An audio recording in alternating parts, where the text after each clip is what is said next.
Hello everyone, this is Komal, your SST educator. Welcome back to your favorite channel Magnet Brains. Magnet brains आपको provide कराता है high quality education, वो भी बिल्कुल free of cost, kindergarten से लेके class 12 तक की।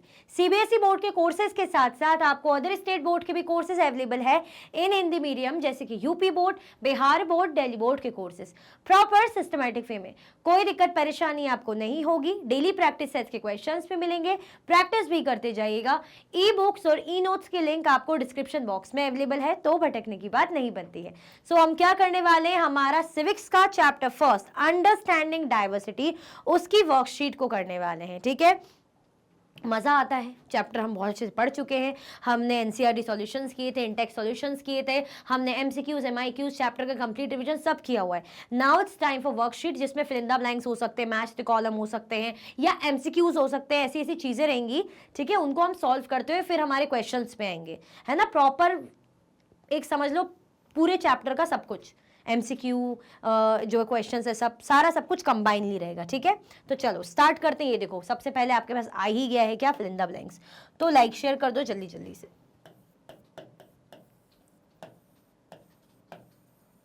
है ना, जल्दी जल्दी से लाइक और शेयर कर दीजिए। फिर स्टार्ट करते हैं आराम से, इत्मीनान से, बड़े प्यार से। जैसे कि चैप्टर आपको क्या दिख रहा है, अंडरस्टैंडिंग डाइवर्सिटी, यानी डाइवर्सिटी के बारे में सारी चीज़ें, सारे क्वेश्चंस होने वाले हैं, है ना। हमने बहुत ही आराम से मैंने टॉपिक समझाया था, क्योंकि ऐसा नहीं कि अभी पढ़ लिया। यही चीज़ आपको 7th में भी रहेगी, इससे रिलेटेबल, इसी से रिलेटेबल चीज़ें आपको 8th में भी रहेगी, आगे भी रहेंगी। तो डाइवर्सिटी को समझना बहुत इंपॉर्टेंट है। क्या है डाइवर्सिटी, क्या कोई मुझे कॉमेंट सेक्शन में बताना चाहेगा? डाइवर्सिटी का मतलब क्या होता है, वेराइटी, है ना, विविधता। मतलब आपको पता है आपके सराउंडिंग में अलग अलग कास्ट के लोग रहते हैं, अलग अलग लैंग्वेज बोलने वाले लोग रहते हैं, अलग अलग ड्रेसिंग स्टाइल वाले लोग रहते हैं, उनका अपना अपना ड्रेसअप स्टाइल होता है, अलग अलग टाइप के खाना खाने वाले लोग होते हैं, है ना, अलग अलग टाइप के कल्चर वाले लोग होते हैं। तो सबका अपना अपना कल्चर, अपना अपना स्टाइल होता है। ठीक है, क्लियर हुआ? तो यही वेराइटी को हम क्या बोलते हैं, डाइवर्सिटी। ठीक है, अब स्टार्ट करते हैं। याद आ गया होगा आपको, हमने चैप्टर में पढ़ा था। ओके, तो वेरी फर्स्ट हमारा क्वेश्चन है, fill in the blanks. Dash is a country of many diversities. अच्छा हुआ मैंने आपको डाइवर्सिटी का मीनिंग बता दिया। किस कंट्री, किस देश की बात हो रही है जहां पे बहुत सारी डाइवर्सिटी हमें देखने को मिलेगी, यानी बहुत विविधता है, वैरायटी है। किस कंट्री की बात हो रही है, बताइए। नेक्स्ट क्वेश्चन बाद में रीड करेंगे, पहले को करेंगे, है ना। बताइए जल्दी, क्योंकि अगर मैं आपको बोल दूंगी कि सारा देखो तो फिर ऐसे में कभी ये देखोगे वो देखोगे। अभी इस पे फोकस करो। किस देश की बात हो रही है, तो बहुत इजी है, इसमें ज्यादा टाइम नहीं लेंगे हम। इंडिया की बात हो रही है। किसकी बात हो रही है, भारत की बात हो रही है। हमारा भारत, हमारी इंडिया कैसी है, हमारे इंडिया में कितनी डाइवर्सिटी है ना। आप ही की कॉलोनी में आपकी मम्मी बोलती होगी, अरे देखो वहाँ वो लोग तो वहाँ के लोग हैं तो उन लोग का ये कल्चर है, अरे वो तो वहाँ के लोग हैं तो उन लोग के यहाँ ऐसी ऐसी डिशेज बनती है, वो लोग वहाँ के लोग हैं तो इनके इस तरीके के जो है ड्रेसिंग स्टाइल रहता है। तो ये वहाँ के लोग और इनका स्टाइल, इनकी लैंग्वेज, इनका खाना पीना, इनका बोलना, इनका कल्चर, रिलीजन, कास्ट, ये क्या है, यही डाइवर्सिटी है। तो ये हमारी इंडिया में क्या है, ये डाइवर्सिटी भाई है, वैरायटी है, इंडिया है। Ladakh is a desert in the mountains in the eastern part of. Ladakh क्या है, एक तरीके का डेजर्ट है ना। लद्दाख क्या, एक ठंडा रेगिस्तान है, कोल्ड डेजर्ट है। ठीक है, इन the mountains in the eastern part of, mountains में हमें मिलेगा, किसके ईस्टर्न पार्ट में, किसके ईस्ट के हिस्से में हमें लद्दाख डेजर्ट मिलता है। किसकी बात हो रही है, बताइए। टाइम लीजिए आराम से, लेकिन सही आंसर करने की कोशिश कीजिए।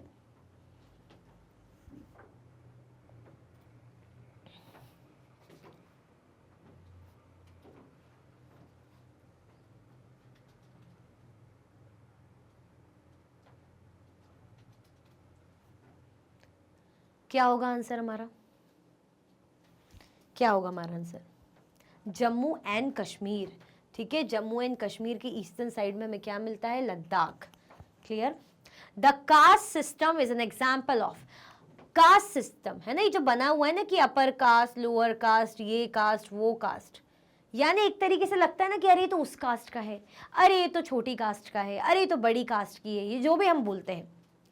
तो ये किसका एग्जाम्पल है? क्या हम ऐसा बोलते हैं कि अरे ये तो इस कास्ट का है तो हमारे जैसा है, ऐसा बोलते हैं? हम कहते हैं अरे ये तो अलग कास्ट का है, तो हम एक मुंह बनाते हैं ना, ये ऐसा बोलते हैं।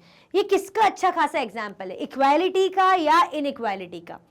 कास्ट सिस्टम है, जाति पाति है, तो ये जाति पाति किसका एग्जाम्पल होगा? क्या एकता का, समानता का एग्जाम्पल होगा, या असमानता, इनइक्वालिटी का एग्जाम्पल होगा, है ना? अपर कास्ट, लोअर कास्ट, उसकी जो दूसरी कास्ट है वो उस कास्ट का है, ये हो किसका एग्जाम्पल हो जाएगा? ये इनइक्वालिटी का, क्योंकि ये कास्ट को लेकर इतना ज्यादा बोलते हैं ना कि भेदभाव होता है कि क्या ही बोलें। किसका एग्जाम्पल है? इनइक्वालिटी का। याद आ गया? क्योंकि जाति पाति भेदभाव हम बहुत होता है, जैसे अनटचेबिलिटी लोअर कास्ट वालों के साथ, दलित कास्ट वालों के साथ, तो क्या हो रही है? इनइक्वालिटी तो हो रही है। क्या आप एक जैसा समझ रहे हो? नहीं, आप डिस्क्रिमिनेट कर रहे हो, अनइक्वल समझ रहे हो। Both Kerala and Ladakh regions were influenced by dash and dash. चाहे हम बात करें केरला की, हमने चैप्टर में केरला के बारे में पढ़ा था, हमने चैप्टर में लद्दाख के बारे में पढ़ा था। केरला साउथ में है, लद्दाख नॉर्थ में है, ठीक है? तो दोनों ही क्षेत्र किससे प्रभावित है? अब सोचो, एक एरिया जो साउथ में है, एक एरिया नॉर्थ में, तो दोनों ही किससे प्रभावित होंगे? किसके बारे में बात हो रही है बताइए? सोचिए, दिमाग लगाइए, किसके बारे में बात हो रही होगी? किसके बारे में बात हो रही होगी? केरला लद्दाख जो रीजन की हम बात कर रहे हैं, तो किससे प्रभावित हैं? कौन आए थे यहाँ पे? हमने पूरा पढ़ा था जोग्राफिकल रीजन, कहाँ कहाँ किस एरिया में है ना? क्या क्या इनका ऑक्यूपेशन यहाँ के लोग करते हैं, क्या क्या चीज़ें खाते पीते हैं, है ना? कैसा मौसम होता है, ये सब हमने देखा था। क्या हो जाएगा हमारा answer? Chinese and Arab traders. यहाँ पर हमें चाइनीज़ और अरब ट्रेडर्स, चाहे हम बात करें लद्दाख की, चाहे हम बात करें हमारे केरला की, दोनों ही जगह इन दोनों का इन्फ्लुएंस, प्रभाव हमें देखने को मिलता है। ये कॉमन चीज है। Pashmina shawls are chiefly woven in. Pashmina shawl है ना, जो बहुत ही महंगा रहता है। क्यों? क्योंकि बहुत ही गर्म रहता है, हल्का और गर्म रहता है ना? चलो ठीक है, कहाँ इसे वोव करा जाता है, कहाँ बुना जाता है, कौन सी जगह पे बताइए? पढ़ा था ये भी हमने, लद्दाख का जब हम पढ़ रहे थे तो पश्मीना ऊन के बारे में पढ़ा था। पश्मीना शॉल जो बनता है वो कहाँ पे बनता है फिर? केरला नहीं, केरला नहीं, मैंने तो अब आपको बोल ही दिया है, हिंट दे ही दिया है। लद्दाख का तो, केरला का तो रोल है ही नहीं। कहाँ पे? जम्मू में, कश्मीर में, या उत्तराखंड में, हिमाचल प्रदेश में? क्या होगा आंसर हमारा? क्या हो जाएगा हमारा आंसर? कश्मीर। ठीक है, क्या है? कश्मीर। क्लियर हुआ? तो ये हमारे सारे फिल इन द ब्लैंक से फटाफट से आप स्क्रीनशॉट ले लो। ठीक है, India is a country of many diversity. Ladakh एक जो डेजर्ट है ना, माउंटेन्स में, किस हिस्से में? जम्मू है कश्मीर के ईस्टर्न हिस्से में है। ठीक है, का ईस्टर्न हिस्सा, ईस्ट पार्ट पता है ना, ये वाला है, इस साइड ईस्ट होता है, इस साइड नॉर्थ होता है, पता चले डायरेक्शन ही भूल गए। इस साइड वेस्ट होता है, नीचे हमारा साउथ होता है, याद है? कास्ट सिस्टम किसका एग्जाम्पल है? इनइक्वालिटी का एग्जाम्पल है ना? केरला लद्दाख किसका रीजन है जो किससे इन्फ्लुएंस्ड है? चाइनीज और अरब ट्रेडर से।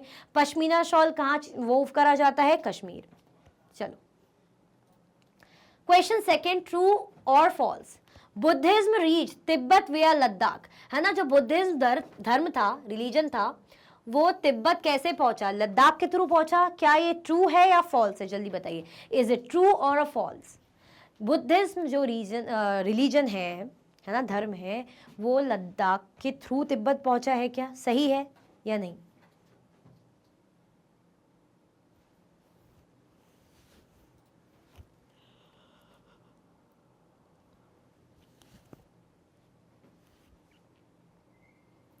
क्या हो जाएगा? हमने पढ़ा था ना चैप्टर में, ये क्या होगा? ट्रू हो जाएगा। ठीक है, सही बात है। कहां से पहुंचा था? लद्दाख के ही थ्रू तिब्बत पहुंचा था। In Jallianwala Bagh massacre in Haryana, a British general opened fire on a large group of unarmed people. क्या ये स्टेटमेंट सही है ना? हर चीज पे ध्यान देना पड़ता है ट्रू फॉल्स में, चाहे इस मैसेकर का नाम ले रहे हो, चाहे किसी प्लेस का नाम बता रहे हो, है ना? पूरा सेंटेंस, क्या ये सही है? जो चैप्टर में हमने पढ़ा था कि जलियनवाला बाग मसाकर जो हरियाणा में हुआ था, वहां पे जो ब्रिटिश जनरल थे उन्होंने क्या कर दिया था? ओपन फायरिंग कर दी थी, खुल के फायरिंग कर दी थी। लार्ज जो लोगों का ग्रुप था, जनता जो जमी हुई थी, है ना, अनआर्म्ड पीपल, निहत्थे जो लोग थे, जमे हुए थे, इकट्ठा हो रखे थे, उन पर धड़ गोलियां चला दी थी। ठीक है, कहाँ पे? जलियनवाला बाग मसाकर हरियाणा में। तो क्या ये ट्रू है या फॉल्स है? सोच समझ के आंसर देना, सोच समझ के क्या करना है आपको, आंसर देना है। जल्दी बताइए। देखो, आप सोच रहे होंगे इसमें ऑलमोस्ट सब सही लग रहा होगा, हो सकता है सही भी हो, और कुछ कुछ गलत भी लग रहा हो सकता है गलत भी हो। अब आपको किस चीज़ पे ध्यान देने की ज़रूरत है, इस चीज़ पे ध्यान दो, है ना, ये सब सही है, लेकिन ये ध्यान दे लो कि क्या इसी की बात हो रही है, क्या वो जालियनवाला बाग मसाकर ही था और वो हरियाणा में ही हुआ था क्या? इज इट ट्रू और फॉल्स? तो क्या हो जाएगा हमारा आंसर हो जाएगा फॉल्स। हरियाणा में नहीं हुआ था, हरियाणा में नहीं हुआ था, कहाँ पे हुआ था? अमृतसर में हुआ था, है ना, कहाँ पे हुआ था? अमृतसर में हुआ था। Clear? The Discovery of India is written by Jawaharlal Nehru. Discovery of India ये किसने लिखी थी? क्या इसे जवाहरलाल नेहरू जी ने लिखा था? ये ट्रू है या फॉल्स, बताइए। डिस्कवरी ऑफ इंडिया किसने लिखी थी? बताओ फटाफट से। Who wrote Discovery of India? By whom Discovery of India written?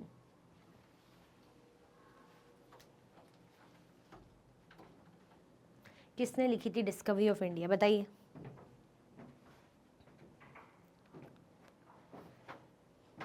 मतलब ये तो सब बताया ही हुआ है, मैं भी सोच रही हूँ क्वेश्चन, क्या जवाहरलाल नेहरू जी ने लिखी थी? तो आंसर क्या हो जाएगा? आंसर हमारा हो जाएगा ट्रू, इन्होंने ही लिखी थी। Gandhi ji coined the phrase unity in diversity to describe the country. Gandhi ji ये जो फ्रेज लाए थे, टर्म लाए थे कि यूनिटी इन डाइवर्सिटी, है ना, कि जो विविधता है उसमें एकता है। जो हमारे कंट्री में इतनी ज़्यादा वैरायटी है लेकिन फिर भी हम यूनिटी में रहते हैं, है ना, अलग अलग धर्म के लोग, कास्ट के लोग हमारे आसपास हैं, लेकिन हम उनकी इज्जत करते हैं, रिस्पेक्ट करते हैं ना, उनको अप्रिशिएट करते हैं, मतलब अच्छा लगता है हमें, बेसिकली यूनिटी में रहते हैं। तो यूनिटी एंड डाइवर्सिटी, क्या ये जो टर्म है गांधी जी लेकर आए थे या कौन लेकर आया था? ट्रू है या फॉल्स? इज इट ट्रू और फॉल्स? फटाफट से बता दीजिए, बताइए। ये जो फ्रेज है कौन लेकर आया था?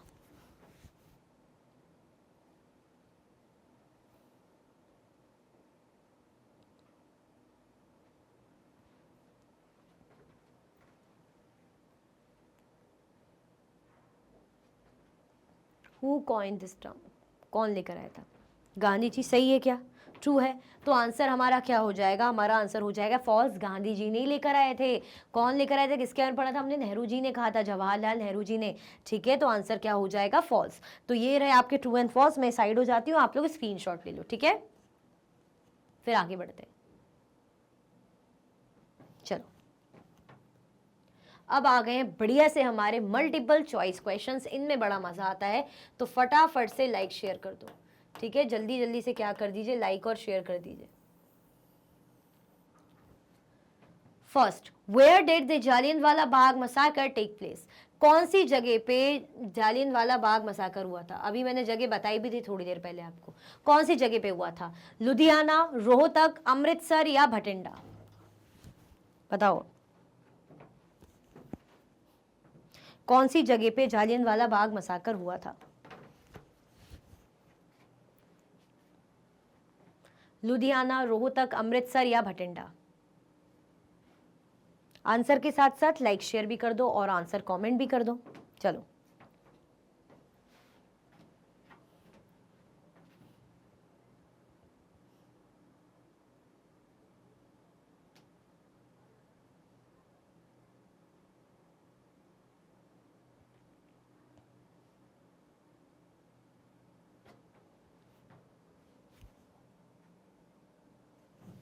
लुधियाना है, रोहतक है, अमृतसर है या भटिंडा?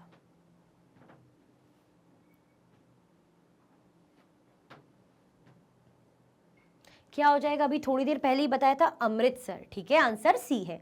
क्लियर? चलो, second, what is dzos? Dzos क्या है? अ टाइप ऑफ डॉग, एक टाइप का डॉग है, a type of cat, a type of yak cow या अ टाइप ऑफ गोट? क्या है डीजोस, बताइए।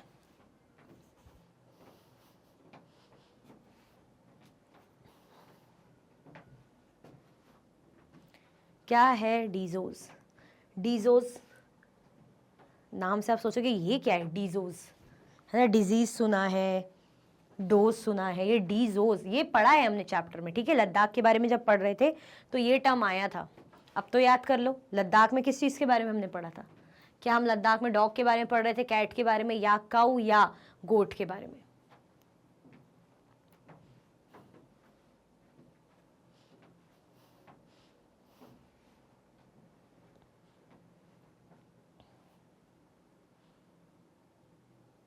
क्या होगा हमारा आंसर? सी हो जाएगा। ये एक तरीके की याक काऊ है ना। चलो, third, Onam festival is celebrated in Kerala, Punjab, Karnataka या जम्मू एंड कश्मीर।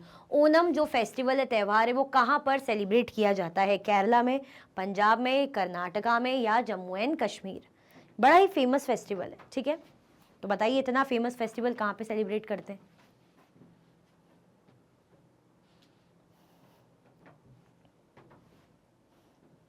सोचिए, सोचना क्यों है, सही आंसर बताइए, है ना। याद कीजिए, कोशिश कीजिए। पूरा पढ़ा था हमने लद्दाख केरला के बारे में, इंफॉर्मेशन जो पूरे बॉक्स में दी हुई थी।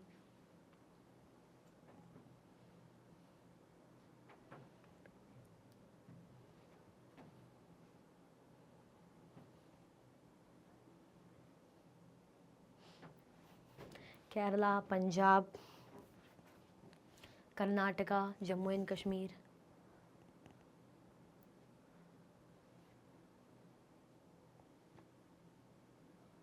क्या हो जाएगा हमारा आंसर? केरला हो जाएगा, ठीक है। ए हमारा आंसर है। क्लियर? चलो fourth, who compose our national anthem. हमारे नेशनल एंथम को किसने कंपोज किया था? पंडित जवाहरलाल नेहरू, रविंद्रनाथ टैगोर, महात्मा गांधी या डॉक्टर राजेंद्र प्रसाद? बताइए।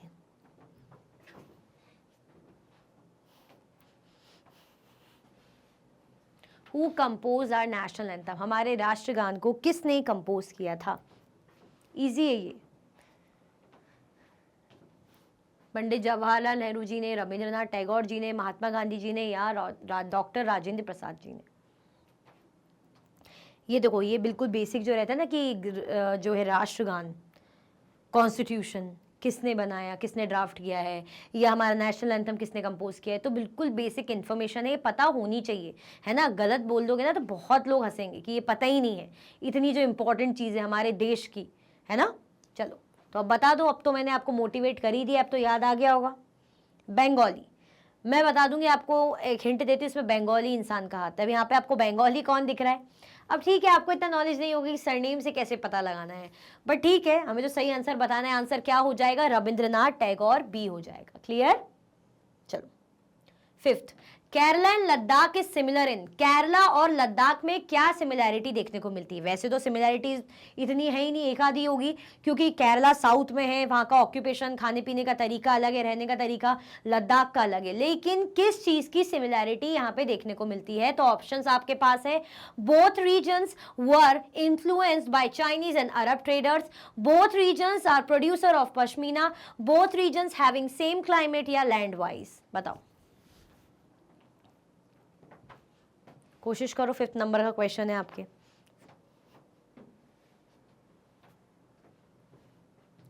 केरला और लद्दाख में क्या सिमिलैरिटीज हमें देखने को मिलती है?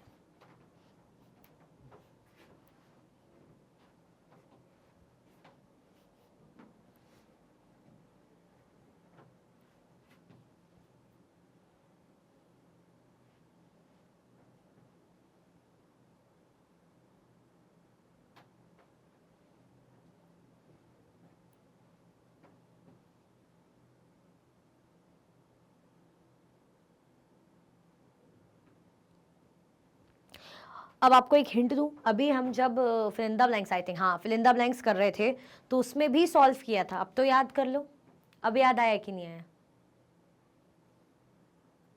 Both regions were influenced by Chinese, है ना। मैंने क्या बोला था? चाइनीज और किससे? चाइनीज और अरब ट्रेडर से प्रभावित थे दोनों रीजन्स पे, है ना। अरब और चाइनीज ट्रेवलर का इन्फ्लुएंस देखने को हमें मिलता है, ट्रेडर्स का, सॉरी, जो है ट्रेड करने आए थे, ठीक है। चलो क्वेश्चन सिक्स्थ, व्हाट इज चीना वाला? चीना वाला किसे बोलते हैं? यूटेंसिल्स को, फिशिंग नेट्स को, फिशिंग बोल को, या नन ऑफ द अबव? चीना वाला किसे कहा जाता है? ये हम जब केरला के बारे में पढ़ रहे थे तब पढ़ा था, है ना। चीना वाला, चीना चट्टी, ये दो नाम हमने पढ़े थे। बताइए।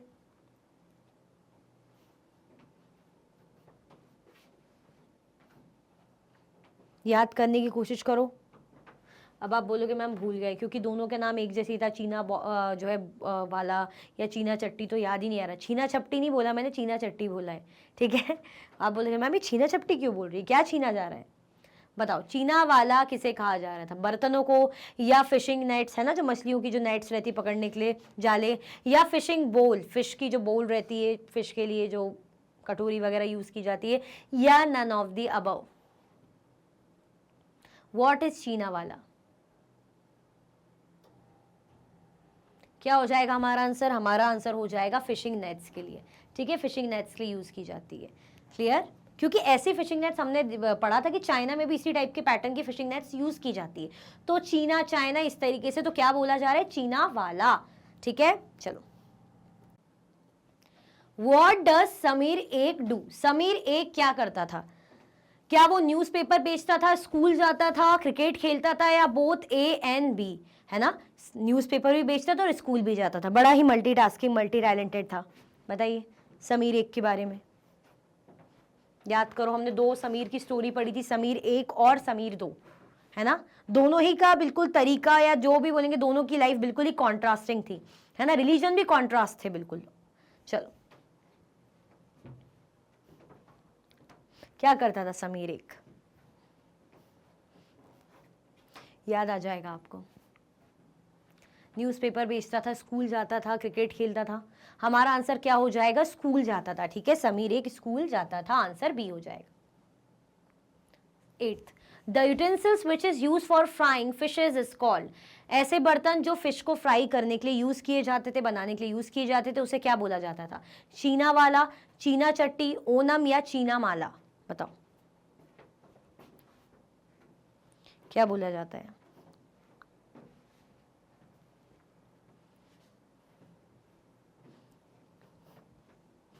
बताओ बताओ बताओ फटाफट से। अभी हमने एक तो देख ही लिया था, अब दूसरे की बारी। दो टर्म मैंने आपको बताए थे। अब अगर पुराना क्वेश्चन याद होगा तो इजीली आपने टिक लगा दिया होगा एटलीस्ट, और वैसे अगर पता होगा ऑलरेडी तो अच्छी बात है, इट्स गुड कि आपको याद है जब मैंने चैप्टर पढ़ाया था। फिश को फ्राई करने के लिए जिस बर्तन का यूज किया जाता है उसे क्या कहते हैं? चीना माला, चीना चट्टी, ओनम या चीना माला?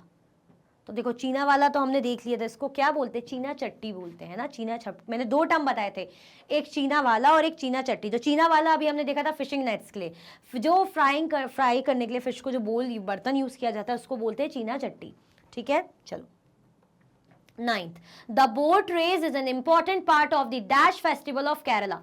बोट रेस एक बहुत ही इंपॉर्टेंट पार्ट होती है ना, कौन से फेस्टिवल की? केरला में एक फेस्टिवल होता है, त्यौहार मनाया जाता है, उसमें बोट रेस बहुत ही इंपॉर्टेंट है, होनी है। ओनम, दिवाली, ईद या क्रिसमस? बताओ कौन सा फेस्टिवल है वो?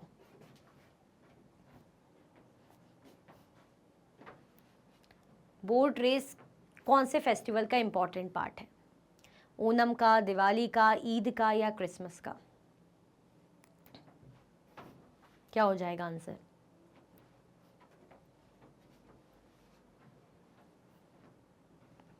देखो, हमें पता है दिवाली ईद वगैरह में तो ये सब तो कुछ ऐसा होता नहीं है ना, रेस वगैरह।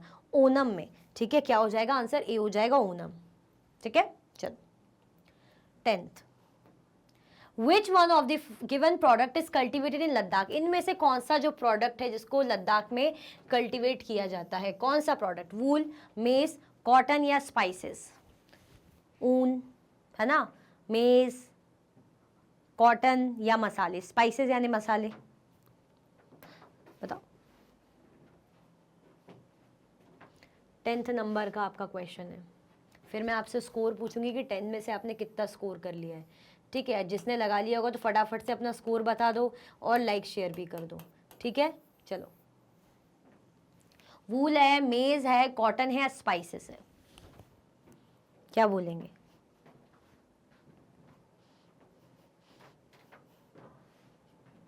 देखो, लद्दाख की बात हो रही है, ठंडा इलाका, भेड़ वगैरह पाली जाती है ना, क्या मिलता है? ऊन मिलता है, वूल मिलता है। आंसर क्या हो जाएगा? आंसर ए हो जाएगा, ठीक है, वूल।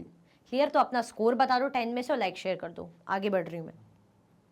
11, which of the following religion Sameer दो बिलोंग्स टू? समीर दो कौन से धर्म से बिलोंग करता था, कौन से रिलीजन का था? है ना, समीर एक, समीर दो की स्टोरी हमने देखी थी, तो समीर दो कौन से रिलीजन का था? मुस्लिम, सिख, हिंदू या क्रिश्चियन? बताओ क्या होगा आंसर? समीर दो कौन से रिलीजन से बिलोंग करता था? मुस्लिम था, सिख था, हिंदू था या क्रिश्चियन?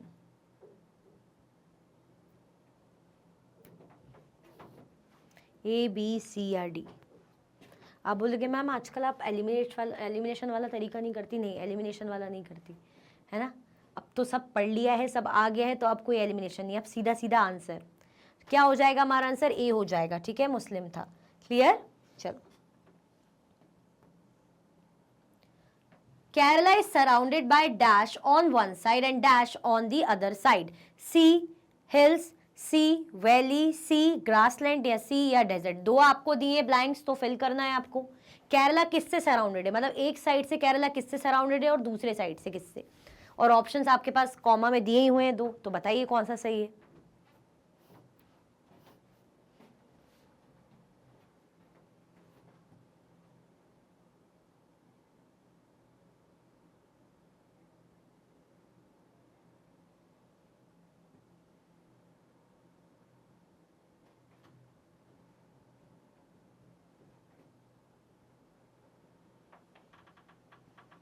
पढ़ा था ना हमने केरला के बारे में। देखो सी तो कॉमन है, सी तो है ही है, ठीक है। अब सी के साथ हिल्स है या वैली है या ग्रास लैंड है या डेजर्ट है, तो डेजर्ट तो नहीं है, ये मैं आपके लिए एलिमिनेट कर देती हूँ, क्योंकि अभी इससे पहले मैंने बोला था मैं एलिमिनेट नहीं करती। ग्रास लैंड भी नहीं है। अब तो बता दो, या तो वैली होगा या तो हिल्स होगा, बताओ आंसर क्या हो जाएगा हमारा। आंसर हमारा हो जाएगा ए, ठीक है, सी और hills. Who wrote travelogue in which the writer described the lives of Muslim? Jawaharlal Nehru, Indira Gandhi, Marco Polo या इब्न बतूता। बताओ। इसको एक्सप्लेन बाद में करूंगी, पहले आप ट्राई करो, कोशिश करो उसको समझने की अच्छे से।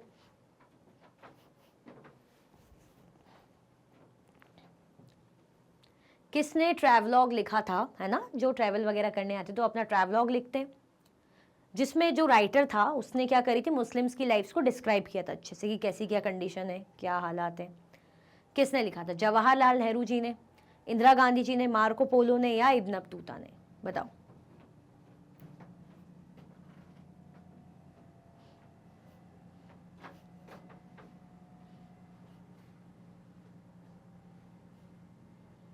क्या हो जाएगा हमारा आंसर। Any idea. आइडिया नहीं लगाना, सही बताना है, इब्न बतूता। ठीक है, चलो।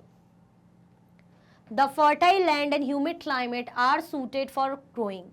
अगर हमें चाहिए बिल्कुल उपजाऊ जमीन, है ना, और क्लाइमेट भी ह्यूमिड हो, है ना, उमस से भरा ऐसा ह्यूमिड क्लाइमेट हो, और लैंड भी बहुत सूटेबल हो, फर्टाइल मतलब उपजाऊ हो, तो फिर वो सूटेबल होगा कौन सी क्रॉप के लिए, राइस, मेज, सीरियल्स या पल्सेस। बताओ क्या होगा आंसर।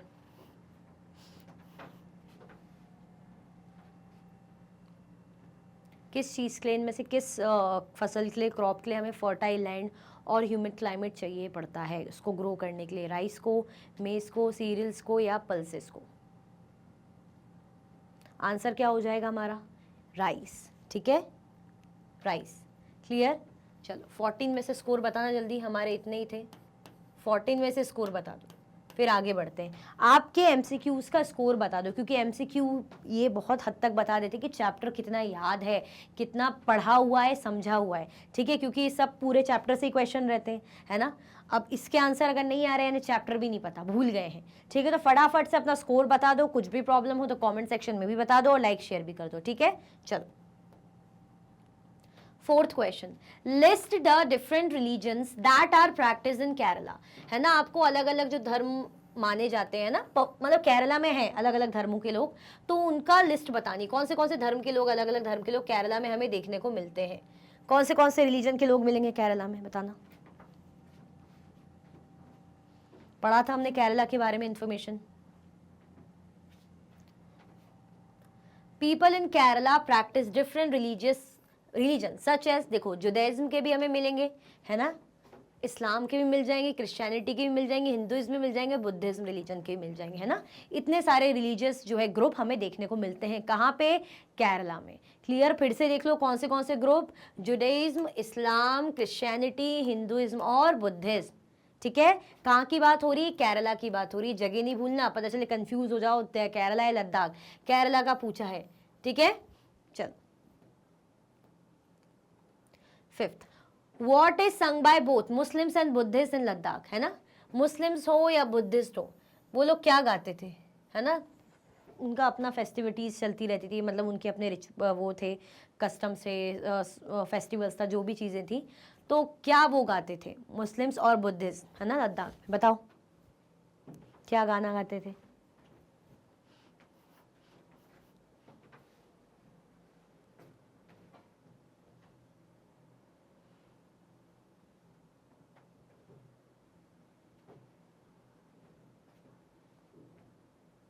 चलो देखते हैं।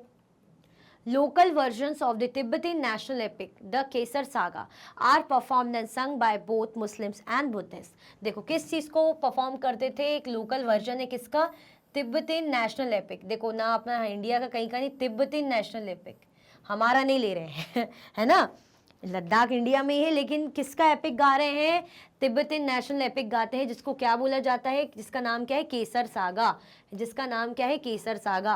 Are performed and sung by both Muslims and Buddhist, क्योंकि वहाँ पे मुस्लिम और बुद्धिस्ट जनता ही देखने को मिलती है, तो ये लोग क्या गाते हैं, केसर सागा, जो कि क्या है, एक तिब्बतन नेशनल एपिक है। क्लियर? चलो, who compose the national anthem, किसने नेशनल एंथम को कंपोज किया था, बताओ। अभी हमने एमसीक्यू भी किया था, अभी हमने एमसीक्यू भी सॉल्व किया था ना, किसने जो है कंपोज किया था, याद है तो अच्छी बात है, और एमसीक्यू देखकर फिर भूल गए तो बहुत बुरी बात है, ठीक है। मैंने तब बोला भी था, आपको एक लेक्चर भी दिया था छोटा सा, कि क्या ये बेसिक चीज़ें कि कॉन्स्टिट्यूशन किसने ड्राफ्ट किया या नेशनल एंथम किसने कंपोज किया, पता होना चाहिए, ठीक है। तो who compose the national anthem, किसने नेशनल एंथम को कंपोज किया था भाई, फटाफट से बता दो। क्या हो जाएगा हमारा आंसर, रविंद्रनाथ टैगोर जी ने, है ना।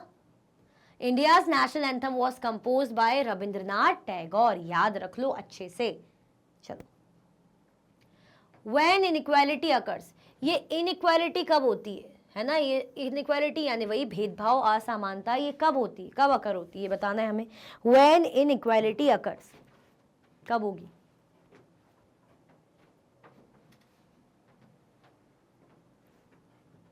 देखें। चलो, inequality comes about when a person does not have the resources and opportunities that are available to other person। देखो inequality कब होती है, असमानता कब होती है, जैसे बाकी मैं हूँ, है ना, और आप हो, आपको वो सुविधाएं, वो अपॉर्चुनिटी मिल रही है, वो रिसोर्सेज आपको अवेलेबल है, जो मुझे रोका जा रहा है, मुझे नहीं मिल पा रही है, तो मेरे साथ क्या हो गया, मेरे साथ भेदभाव, मेरे साथ इनइक्वालिटी हो गई, है ना, मुझे अलग तलग ट्रीट किया जा रहा है, समान नहीं माना जा रहा है, जैसी कंडीशन आपकी वैसी मेरी क्यों नहीं है, यानी क्या हो गई, इनइक्वालिटी हो गई। तो इनइक्वालिटी कब आती है, व्हेन अ पर्सन, जब कोई पर्सन के पास वो रिसोर्सेज, है ना, साधन नहीं होती, वो अपॉर्चुनिटीज नहीं होता, है ना, that are available to other person, जो दूसरे पर्सन को अवेलेबल रहती है लेकिन आपको नहीं मिल पाती, आपको अवेलेबल नहीं हो पाती, इस कारण से क्या होता है, इनइक्वालिटी। क्लियर? चलो, 8 वाई वॉज समीर दो वरिड, क्यों समीर दो इतना ज्यादा वरिड था। समीर दो है ना, जो न्यूज़पेपर बेचता था, है ना, जो कभी स्कूल नहीं गया था, जो मुस्लिम था, उसी समीर दो की बात हो रही है कि क्यों वो वरिड था, क्या हो गया था अचानक कि वो बहुत ज़्यादा टेंस्ड हो गया था, है ना। पहले तो सही रहता था, बढ़िया न्यूज़पेपर बेचता था, बात करता समीर एक से, लेकिन एक दिन कैसा मिलता है, बहुत ज़्यादा उदास रहता है ना, मुँह उतरा हुआ रहता है उसका, तो क्यों, क्या रीज़न है, चलो देखते हैं। Samir though was worried because his people were in Meerut and many people are being killed there in the riots। क्यों, क्योंकि दंगे हो रहे थे, है ना, तो दंगे हो रहे थे मेरठ में, तो उसके जो लोग थे, उसके जो होता है ना अपने लोग, अरे यार देखो उनके साथ ऐसा हो गया, तो उसको बहुत ज़्यादा टेंस था, बुरा लग रहा था, चिंतित था, है ना। बिकॉज हिज पीपल, क्यों, क्योंकि उसके जो लोग थे मेरठ में, उसके रिलेटिव या उसके लोग थे, बहुत से लोग, हमने देखा ना, मम्मी का भी उसने बताया था, वो मारे गए थे राइट में, मम्मी तो नहीं लेकिन बाकी जो उसके अपने लोग थे वो मारे गए थे, तो बुरा लगता है, तो इसलिए वो काफ़ी ज़्यादा उदास था, टेंस था, ठीक है। चलो, राइट्स मतलब बोलते दंगे। Right one point of difference between Ladakh and Kerala, आपको जो है 1 पॉइंट में डिफरेंस बताना है, किसके बीच में, लद्दाख के बारे में और केरला के बारे में।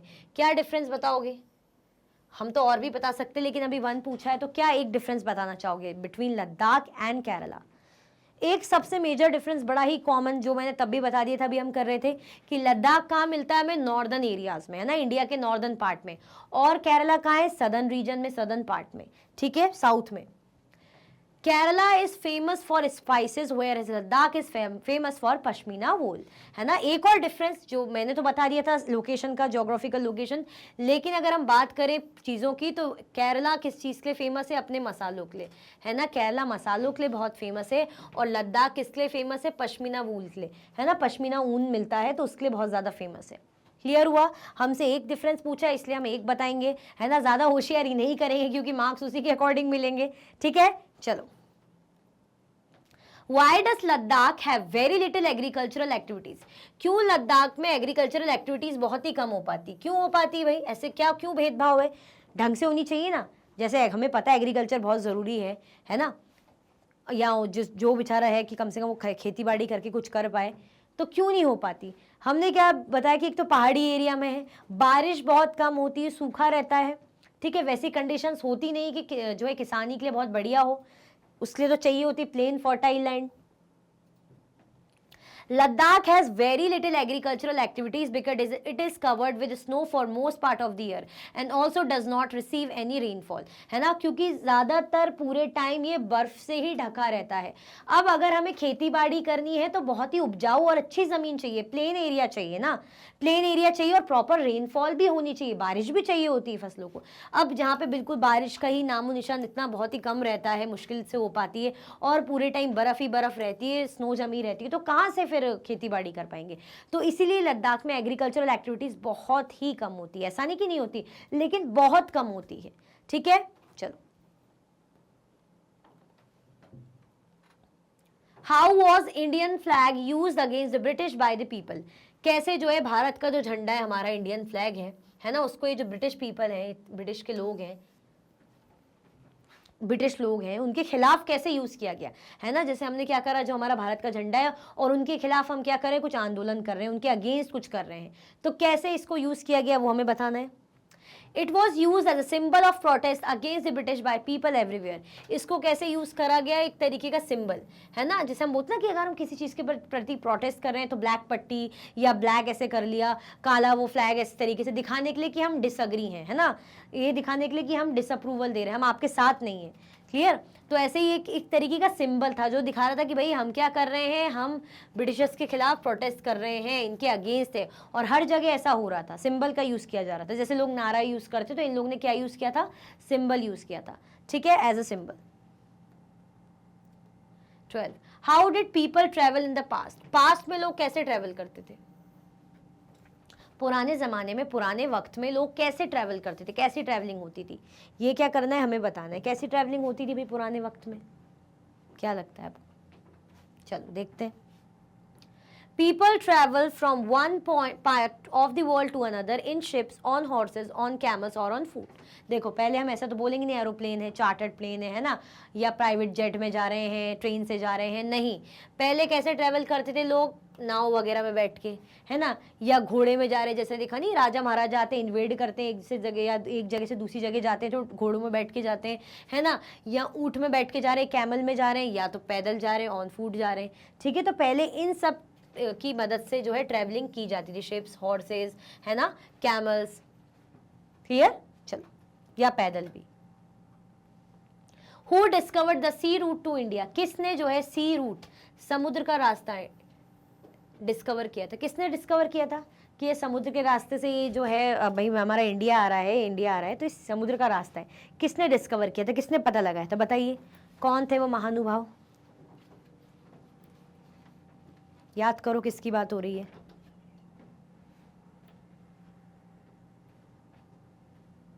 किसने डिस्कवर किया था sea route to India? The Portuguese discovered the sea route to India from Europe when Vasco da Gama landed with his ship here, है ना। जो पुर्तगीज थे, कौन पुर्तगाली थे? Vasco D gamma. कौन थे? Vasco D gamma. जब वो लैंड हुए थे, है ना, यहाँ पे, तब उन्होंने डिस्कवर किया था कि भाई एक समुद्र का रास्ता है ना। कहाँ से? अगर हमें इंडिया आना है तो यूरोप से अगर इंडिया आना है तो ये एक समुद्र का रास्ता है। तो उन्हें पता चल गया था कि भाई एक समुद्री रास्ते के थ्रू हम क्या कर सकते हैं, हम इंडिया आ सकते हैं यूरोप से। तो कौन थे? वास्को डी गामा, जो क्या थे? एक पोर्तुगीज थे, पुर्तगाली थे, ठीक है। चलो, क्योंकि पहले समुद्र के रास्ते ही तो आते थे। जो ब्रिटिशर्स हमारे आए तो समुद्र के रास्ते आए, सी रूट के थ्रू ही आए थे, ठीक है। Why does Ladakh have very little agricultural activities? क्यों लद्दाख में एग्रीकल्चरल एक्टिविटीज इतनी कम होती है? क्यों होती है भाई लद्दाख में इतनी कम एग्रीकल्चरल एक्टिविटीज? क्योंकि हमने देखा था ना अभी, कोई बात नहीं, रिपीट हो गया, कोई दिक्कत नहीं, क्योंकि ये पूरे टाइम जो स्नो से कवर्ड रहता है और उसका बहुत सारा हिस्सा क्या होती है, यहाँ पे रेनफॉल बहुत ही कम होती है, ज़्यादातर हिस्सों में स्नो ही रहता है, रेनफॉल बहुत कम होती है, इसीलिए एग्रीकल्चरल एक्टिविटीज बहुत कम होती। चलो, What did Ibn Battuta write about Kerala? Ibn Battuta ने केरला के बारे में क्या लिखा था, है ना? इब्न बतूता ने केरला के बारे में क्या लिखा था, देखें। चलो, Ibn Battuta was an Arab trader who visited Kerala a little less than 700 years ago. Ibn Battuta कौन थे? एक अरब ट्रेडर थे। कौन थे? ट्रेडर थे, है ना? ट्रेडर, व्यापारी थे, व्यापार करने आए थे, सामान खरीदने बेचने। Who visited केरला, जिन्होंने केरला विजिट किया था, और ऑलमोस्ट कितने टाइम पहले? लगभग जो है 700 ईयर्स हो, लगभग 700 सालों पहले, है ना? लगभग 700 सालों पहले इब्न बतूता क्या थे? अरब ट्रेडर जो आए थे इंडिया में, केरला में। In his travelogue he describe the lives of Muslims and different communities of Kerala. अपने ट्रैवलॉग में उन्होंने इन्फॉर्मेशन दी होगी, लिखा होगा अपने विजिट के बारे में सब कुछ। तो इन्होंने मुस्लिम्स जो लोग वहाँ रहते थे, क्योंकि केरला में मुस्लिम धर्म के लोग भी रहते थे, तो उनके बारे में उन्होंने डिस्क्राइब करा कि कैसे ये लोग रहते हैं, कैसी जिंदगियाँ ये लोग जीते हैं, and different communities of Kerala. और केरला में जो अदर डिफरेंट टाइप की कम्युनिटीज़ होती हैं, उनके बारे में भी इन्होंने अपने ट्रैवलॉग में लिखा। He mentioned that Muslim were a highly respected community. उन्होंने मेंशन किया कि जो मुस्लिम्स थे बहुत ही अच्छी खासी रिस्पेक्टेड कम्युनिटी वहाँ मानी जाती थी। कहाँ पे? केरला में। क्लियर? तो इब्न बतूता ने केरला के बारे में क्या लिखा? वो अरब ट्रेडर थे, केरला आए थे लगभग 700 सालों पहले ऑलमोस्ट, ठीक है। उन्होंने मुस्लिम्स की लाइफ्स के बारे में मेंशन किया और अदर कम्युनिटी के बारे में भी मेंशन किया, क्योंकि हमने देखा था ना अदर कम्युनिटी के भी लोग थे, क्रिश्चियन थे, है ना, बुद्धिस्ट लोग भी थे, जुडाइज्म भी थे, तो सबके बारे में उन्होंने मेंशन किया। और उन्होंने बताया कि जो मुस्लिम्स थे उनकी बहुत अच्छी रिस्पेक्ट थी, है ना, अच्छा खासा उनका स्टेटस था या रिस्पेक्ट थी समाज में, सोसाइटी में। क्लियर? चल, Why people travel from one part of the world to another? क्यों जो लोग हैं ट्रैवल करते थे? क्या रीज़न होगा कि वर्ल्ड में आप ट्रैवल कर रहे हो एक जगह से दूसरी जगह, ऐसे क्या ज़रूरी है? एक जगह क्यों नहीं बैठ सकते, है ना? आज के टाइम में तो हम क्या बोलते हैं कि काम की तलाश में या कैरियर के लिए या एजुकेशन के लिए या हेल्थ के लिए या एक्सप्लोर करने के लिए, है ना? तो अगर हम बताएं कि क्यों ऐसा ट्रैवल करते थे या करते हैं, तो क्या रीज़न हो सकता है? चलो, People travel from one part of the world to another in search of new lands, new places to settle in, or on for people to trade with. अगर हम बात करें क्यों ट्रैवल किया जाता था एक जगह से दूसरी जगह, तो क्या रीज़न था? नई जगहों को ढूंढने के लिए, है ना, न्यू प्लेसेस को देखने के लिए कि जहाँ पे हम सेटल होंगे, और ट्रेड करने के लिए, है ना। जैसे हम बोलते हैं ना कि पोर्चुगीज़ लोग आए थे या ये अरब ट्रेडर आए थे ट्रेड के लिए, इससे पहले ब्रिटिशर्स भी आए थे, तो ये लोग नई नई जगहों पे क्यों आए थे? यही तो होती है ट्रैवलिंग। इसीलिए क्या रीज़न था? ट्रेड करना, प्रॉफिट अर्न करना, ज़्यादा से ज़्यादा कमाना, ठीक है। चलो, question 17, why is India's diversity always recognise as a source of its strength? क्यों जो हम भारत की डाइवर्सिटी को, जो हमारी इंडिया की डाइवर्सिटी है ना, इसे ऐसा मानते हैं कि हमारी क्या स्ट्रेंथ है, क्या है, ये हमारी ताकत है, ताकत का स्रोत है। क्यों हम इसे अपनी ताकत मानते हैं ना? हम भारत की डाइवर्सिटी, जो हमारे यहाँ इतनी विविधता है, इसको क्यों इतनी इंपॉर्टेंस देते हैं? क्यों हम मानते हैं कि ये बड़ा ही ताकतवर है? क्या रीज़न हो सकता है? डाइवर्सिटी का मतलब वैरायटी, विविधता, मतलब अलग अलग धर्म, अलग अलग कास्ट कल्चर वाले लोग, है ना। हम सब मिलजुल के रहते हैं, हमें पता होता है कि देखो अरे इनके यहाँ ये फेस्टिवल है तो हम ये खाएंगे, अरे इनके ऐसा होता है तो हम ये जाएंगे, हमें अच्छा लगता है ना। चलो, India's diversity is always recognise as a source of its strength. क्यों हम हमारी जो इतनी वैरायटी है, जो डाइवर्सिटी, इसको हम स्ट्रेंथ क्यों मानते, ताकत क्यों मानते? क्या रीज़न होगा हम इसे ताकत बोल रहे हैं? क्योंकि हम बोलते हैं अरे यार ये भी अलग है, वो भी अलग है, तो हमें लगता है अरे यार अब तो अलग अलग हो गए। लेकिन जब इतनी वैरायटी अलग अलग है तो ताकत कैसे? People from different religions, languages and cultural backgrounds came forward together to oppose the British, है ना। क्यों, कैसे ताकतवर बनी? क्योंकि जब ब्रिटिशर्स थे, है ना, जब ब्रिटिशर्स थे तो उनको रोकने के लिए, उनको अपोज करने के लिए जो लोग थे अलग अलग अपने बैकग्राउंड से आए, है ना, उन्होंने उनके अगेंस्ट युद्ध, बैटल करी, वॉर करी, है ना, स्ट्रगल किया बेसिकली। तो इतने सारे लोग, वैरायटी ऑफ पीपल इकट्ठा थे। क्या तब देखा गया कि सिर्फ हिंदूज ही थे या सिर्फ मुस्लिम्स ही थे या सिर्फ सिख थे? हर कोई था, हर अलग अलग कम्युनिटी कास्ट के लोग थे। The Indians united against British and they cherished the same goal to banish the British from India as soon as possible. है ना, इंडियंस जो थे उन्होंने किस चीज़ को फॉलो करा, यूनिटी को फॉलो करा, है ना। उनने क्या माना कि भाई भले ही हम अलग अलग है लेकिन हमारा गोल सेम है। क्या है हमारा गोल? हमारा गोल है आज़ादी पाना, इन ब्रिटिशर्स को बाहर खदेड़ना, ठीक है। तो इन्होंने मिलके उस चीज़ के लिए काम करा और क्या करी, मेहनत की और पूरी कोशिश करी कि एज सुन एज पॉसिबल इनको क्या कर दिया जाए, बाहर कर दिया जाए, है ना। क्लियर? तो यही कोशिश की गई थी। कोई कंफ्यूजन, दिक्कत तो नहीं है? आ रहा है अच्छे से समझ में? कोई प्रॉब्लम तो नहीं है? हमसे क्या पूछा जा रहा है कि डाइवर्सिटी, जब इतनी ज़्यादा वैरायटी है डाइवर्सिटी, तो ऐसे स्ट्रेंथ कैसे? तो स्ट्रेंथ कैसे नहीं है? हम सब ने मिलके क्या करा था, ब्रिटिशर्स को बाहर भगाया था कि नहीं भगाया था? हमने इकट्ठा होकर अपने दिमाग लगा के अपनी मेहनत करके इन लोगों को क्या कर दिया, बाहर खदेड़ दिया था, ठीक है। तब क्या ये देखा गया था कि सिर्फ एक ही बैकग्राउंड के लोग, एक ही ग्रुप के लोग, हर टाइप के लोग इकट्ठा हुए थे, मिले थे और उन्होंने मेहनत की थी, स्ट्रगल किया था, ठीक है। चलो, why are pashmina shawls expensive? Pashmina shawl expensive क्यों थे, है ना। जो पश्मीना ऊन थे, शॉल थे, क्यों एक्सपेंसिव थे? चलो देखते हैं। People here keep sheep and the sheep in this region are special because they produce pashmina wool. This wool is prized and pashmina shawls cost a lot of money. The people in Ladakh carefully collect the wool of the sheep and sell this to traders from Kashmir. Pashmina shawl are chiefly woven in Kashmir. क्यों expensive है ना? क्योंकि अगर हम बात करें जो ऊन है वो बहुत ही अच्छी क्वालिटी का होता है और जब चीज़ अच्छी क्वालिटी की होती है तो ऑब्वियसली वो महंगी बिकेगी, उसका दाम भी अच्छा होता है। पीपल हेयर कीप शीप, यहाँ पे लोग क्या करते हैं, भेड़ पालते हैं, है ना। क्या रहेगी उनके पास, और ये भेड़ कैसी रहती है, जो शीप कैसी होती है, स्पेशल होती है, खास टाइप की होती है। जैसे नॉर्मल भेड़ या शीप हम देखते हैं वैसे नहीं होती, बड़ी खास टाइप की होती है। दे प्रोड्यूस पश्मीना वूल, ये क्या प्रोड्यूस करती हैं, पश्मीना ऊन को ये प्रोड्यूस करती है। खास तरीके की जो भेड़ें होती है पश्मीना वूल को प्रोड्यूस करती है।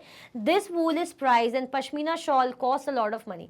और ये जो ऊन होता है ना, ये क्या रहता है, महंगा रहता है ना। ये ऊन कैसा रहता है, महंगा रहता है। और पश्मीना शॉल की कॉस्ट भी बहुत ज़्यादा रहती है क्योंकि ऊन ही इतना अच्छा खासा रहता है, स्पेशल टाइप का रहता है ना। अब स्पेशल टाइप की कोई चीज़ है, स्पेशली वही की है, तो ऑब्वियसली उसके दाम ज़्यादा रहेंगे, महंगी रहेगी। The people in Ladakh carefully collect the wool of the ship. यहाँ के जो लोग हैं वो क्या करते हैं, वूल को बहुत ही ध्यान से केयरफुली कलेक्ट करते हैं भेड़ों से, और फिर क्या करते हैं, कश्मीर के ट्रेडर को ये लोग ये वूल बेच देते हैं। और पश्मीना शॉल फिर इस वूल से कौन बनाते हैं, कहाँ पे बनता है, कश्मीर में बनता है ना। ये लोग नहीं बनाते, ये लोग उस ऊन को, वूल को क्या कर देंगे, कश्मीर में भेज देंगे ट्रेडर्स को, और वो लोग क्या करते हैं, इन शॉल्स को बनाने का काम करते हैं, पश्मीना शॉल को।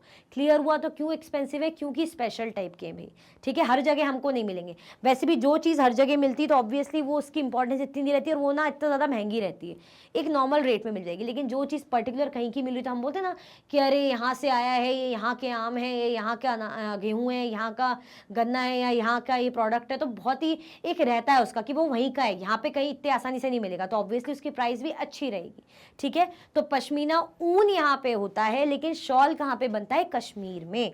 क्लियर? कोई कंफ्यूजन, दिक्कत तो नहीं है? आगे बढ़ रहे हैं, चलो। 19 question, what do you mean by inequality? Inequality से आप क्या समझते हैं? इनइक्वालिटी हम क्या बोलते हैं, असमानता, है ना, अलग अलग। जैसे मैंने आपकी कास्ट के बेसिस पे आपके साथ डिस्क्रिमिनेशन कर दिया, कलर के बेसिस पे, लैंग्वेज के बेसिस पे, आपके रिलीजन के बेसिस पे, तो ये क्या कर दिया मैंने, इनइक्वालिटी हो गई। या आपको वो अपॉर्चुनिटी मिल रही जो मुझे मिल रही है ना। जैसे होता था ना दलित्स के साथ कि वो लोग मंदिर नहीं जा सकते थे, स्कूल में क्लासरूम के अंदर बैठ के नहीं पढ़ सकते थे, बाहर पढ़ते थे, कुएं का पानी नहीं यूज़ कर सकते थे, ठीक है। तो बाकी जो अच्छी कास्ट के लोग हैं वो लोग मंदिर जा रहे हैं, स्कूल में बढ़िया अंदर क्लास में बैठ रहे हैं, पानी का यूज़ कर रहे हैं, सब हो रहा है, मंदिरों में जा रही है, लेकिन ये लोग नहीं कर पा रहे। यानी इनके साथ क्या हो रहा है, भेदभाव हो रहा है, इनइक्वालिटी हो रही है ना। तो इनइक्वालिटी को पूरा हमें एक्सप्लेन करना है कि होती क्या है। चलो देखते हैं।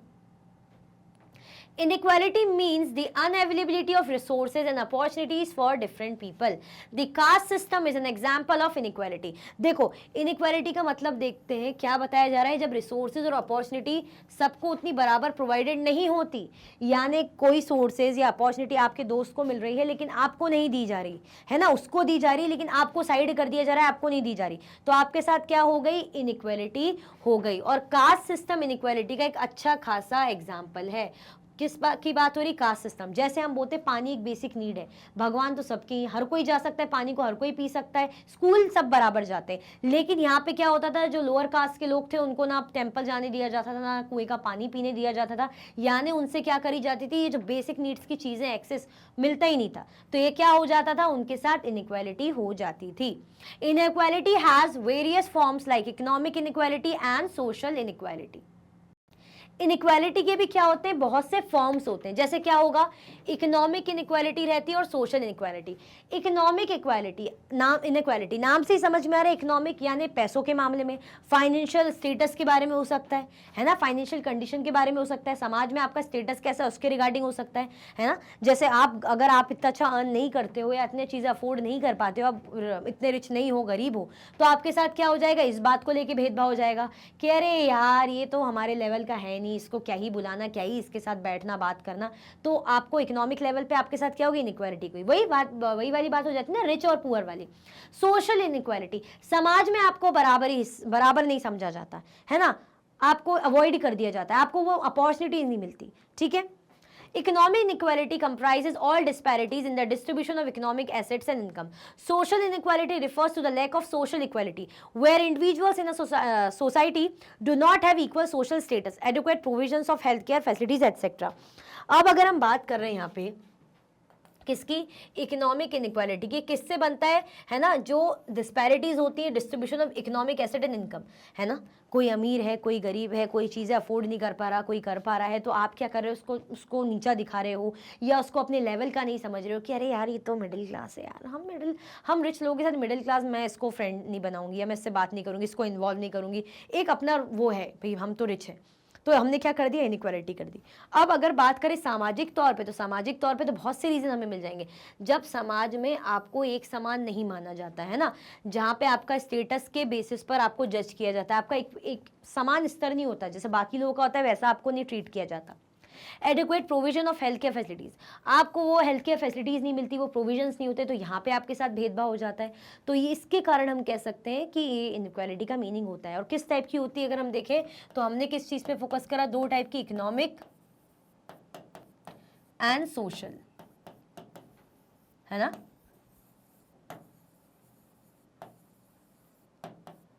Economic and social inequality, clear, कोई कंफ्यूजन, दिक्कत तो नहीं है, आ रहा है अच्छे समझ में। आगे बढ़ते हैं, चलो।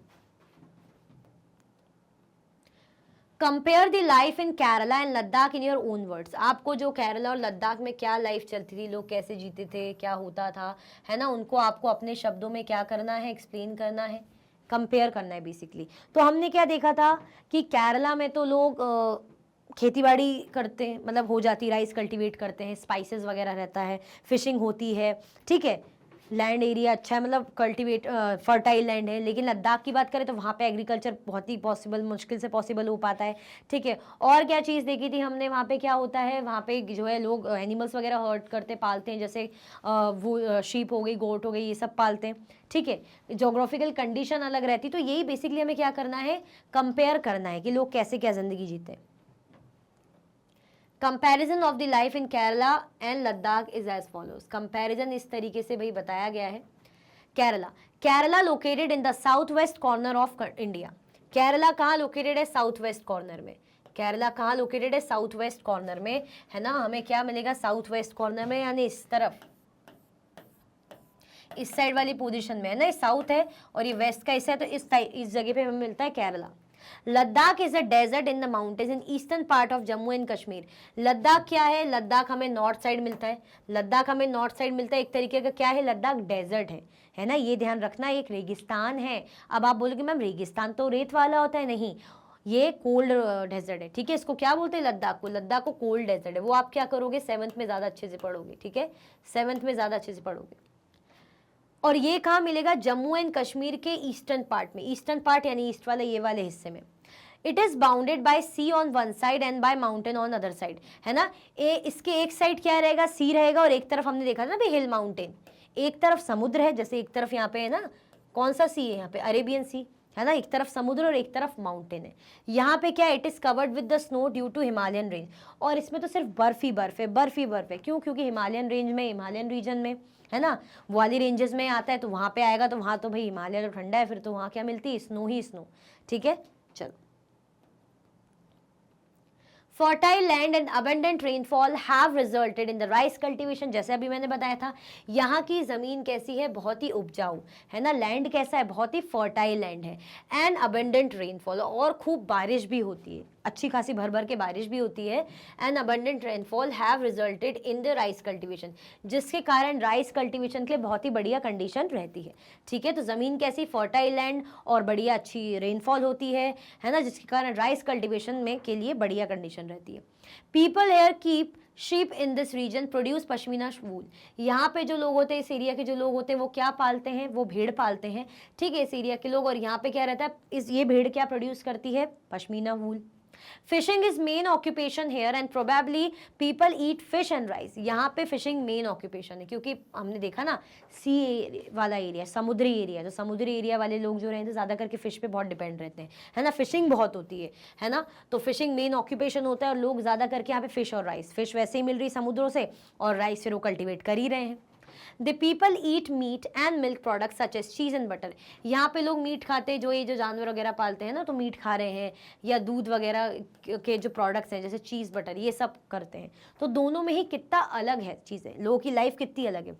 फिर से देखते हैं, है ना, हमसे क्या पूछा जा रहा है, हमें कंपेयर करना है, बेसिकली इन दोनों के बीच में क्या बताना है, डिफरेंस बताना है। तो केरला की बात करें तो केरला कहाँ पे लोकेटेड है, south west corner of India, India के साउथ वेस्ट कॉर्नर में केरला है। लद्दाख कहाँ है, लद्दाख ईस्टर्न साइड में है, जम्मू एंड कश्मीर नॉर्थ में, है ना। केरला क्या है, केरला के इस तरफ समुद्र है और एक तरफ माउंटेन है। लेकिन लद्दाख की बात करें तो ये हिमालयन रेंज में है, तो पूरी जगह स्नो ही स्नो, बर्फ ही बर्फ से घिरा हुआ है। फर्टाइल लैंड, यहाँ की ज़मीन कैसी, बहुत ही फर्टाइल है, और खूब बढ़िया रेनफॉल होती है। अब रेनफॉल, राइस को क्या चाहिए पड़ता है, हाई रेनफॉल और फर्टाइल लैंड, तो जब हाई रेनफॉल है, फर्टाइल लैंड है, तो राइस कल्टीवेशन के लिए बढ़िया है। यहाँ पे क्या रहता है, यहाँ पे जो ठंडा, बारिश बहुत ही कम होती है, तो लोग क्या करते हैं, भेड़ बकरी वगैरह पालते हैं, और उनसे जैसे वूल वगैरह मिल जाता है इनको, जैसे बड़ा ही महंगा पश्मीना वूल। यहाँ पे मेन ऑक्यूपेशन क्या है, लोग फिशिंग करते हैं, और क्या खाते हैं, फिश और राइस खाते हैं। ठीक है, फिशिंग क्योंकि मेन ऑक्यूपेशन है, तो फिश और राइस भी कल्टीवेट करते हैं। यहाँ के लोग मीट और मिल्क प्रोडक्ट पे डिपेंड करते हैं ना, मीट वगैरह खाएंगे ज़्यादा करके, और मिल्क प्रोडक्ट जैसे चीज़ और बटर पे डिपेंड रहते हैं। क्लियर हो रहा है, कोई कन्फ्यूजन, दिक्कत तो नहीं है भाई? लाइक कर दो अगर अभी तक भी नहीं किया है, फिर आगे बढ़ते हैं। ठीक है, फटाफट से लाइक कर दीजिए, फिर हम आगे बढ़ेंगे। चलो जल्दी जल्दी से आगे बढ़ो, लाइक करो, सॉरी आगे बढ़ो बोल रही हूँ, फटाफट से लाइक कर दीजिए।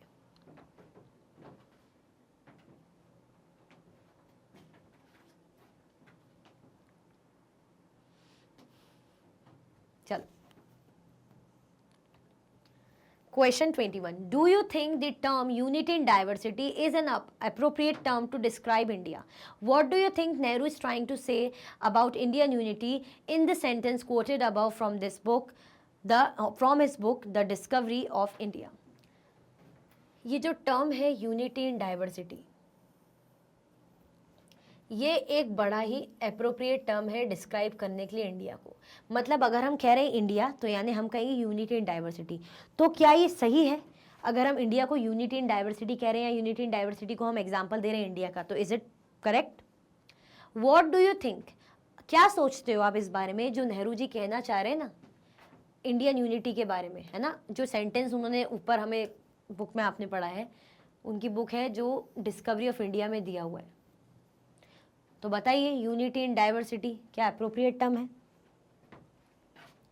बुक में दिया हुआ है ना, इनके कोर्ट में इस तरीके से, क्योंकि नेहरू जी क्या कहते हैं, यूनिटी इन डाइवर्सिटी। देखो, डाइवर्सिटी का मतलब मैंने क्या बता दिया, डाइवर्सिटी की अगर हम बात करें,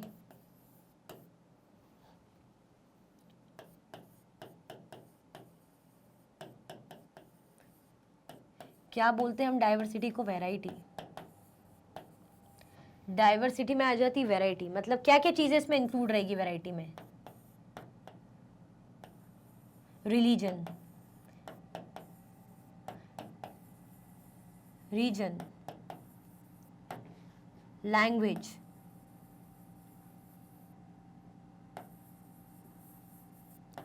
लैंग्वेजेस, कल्चर्स,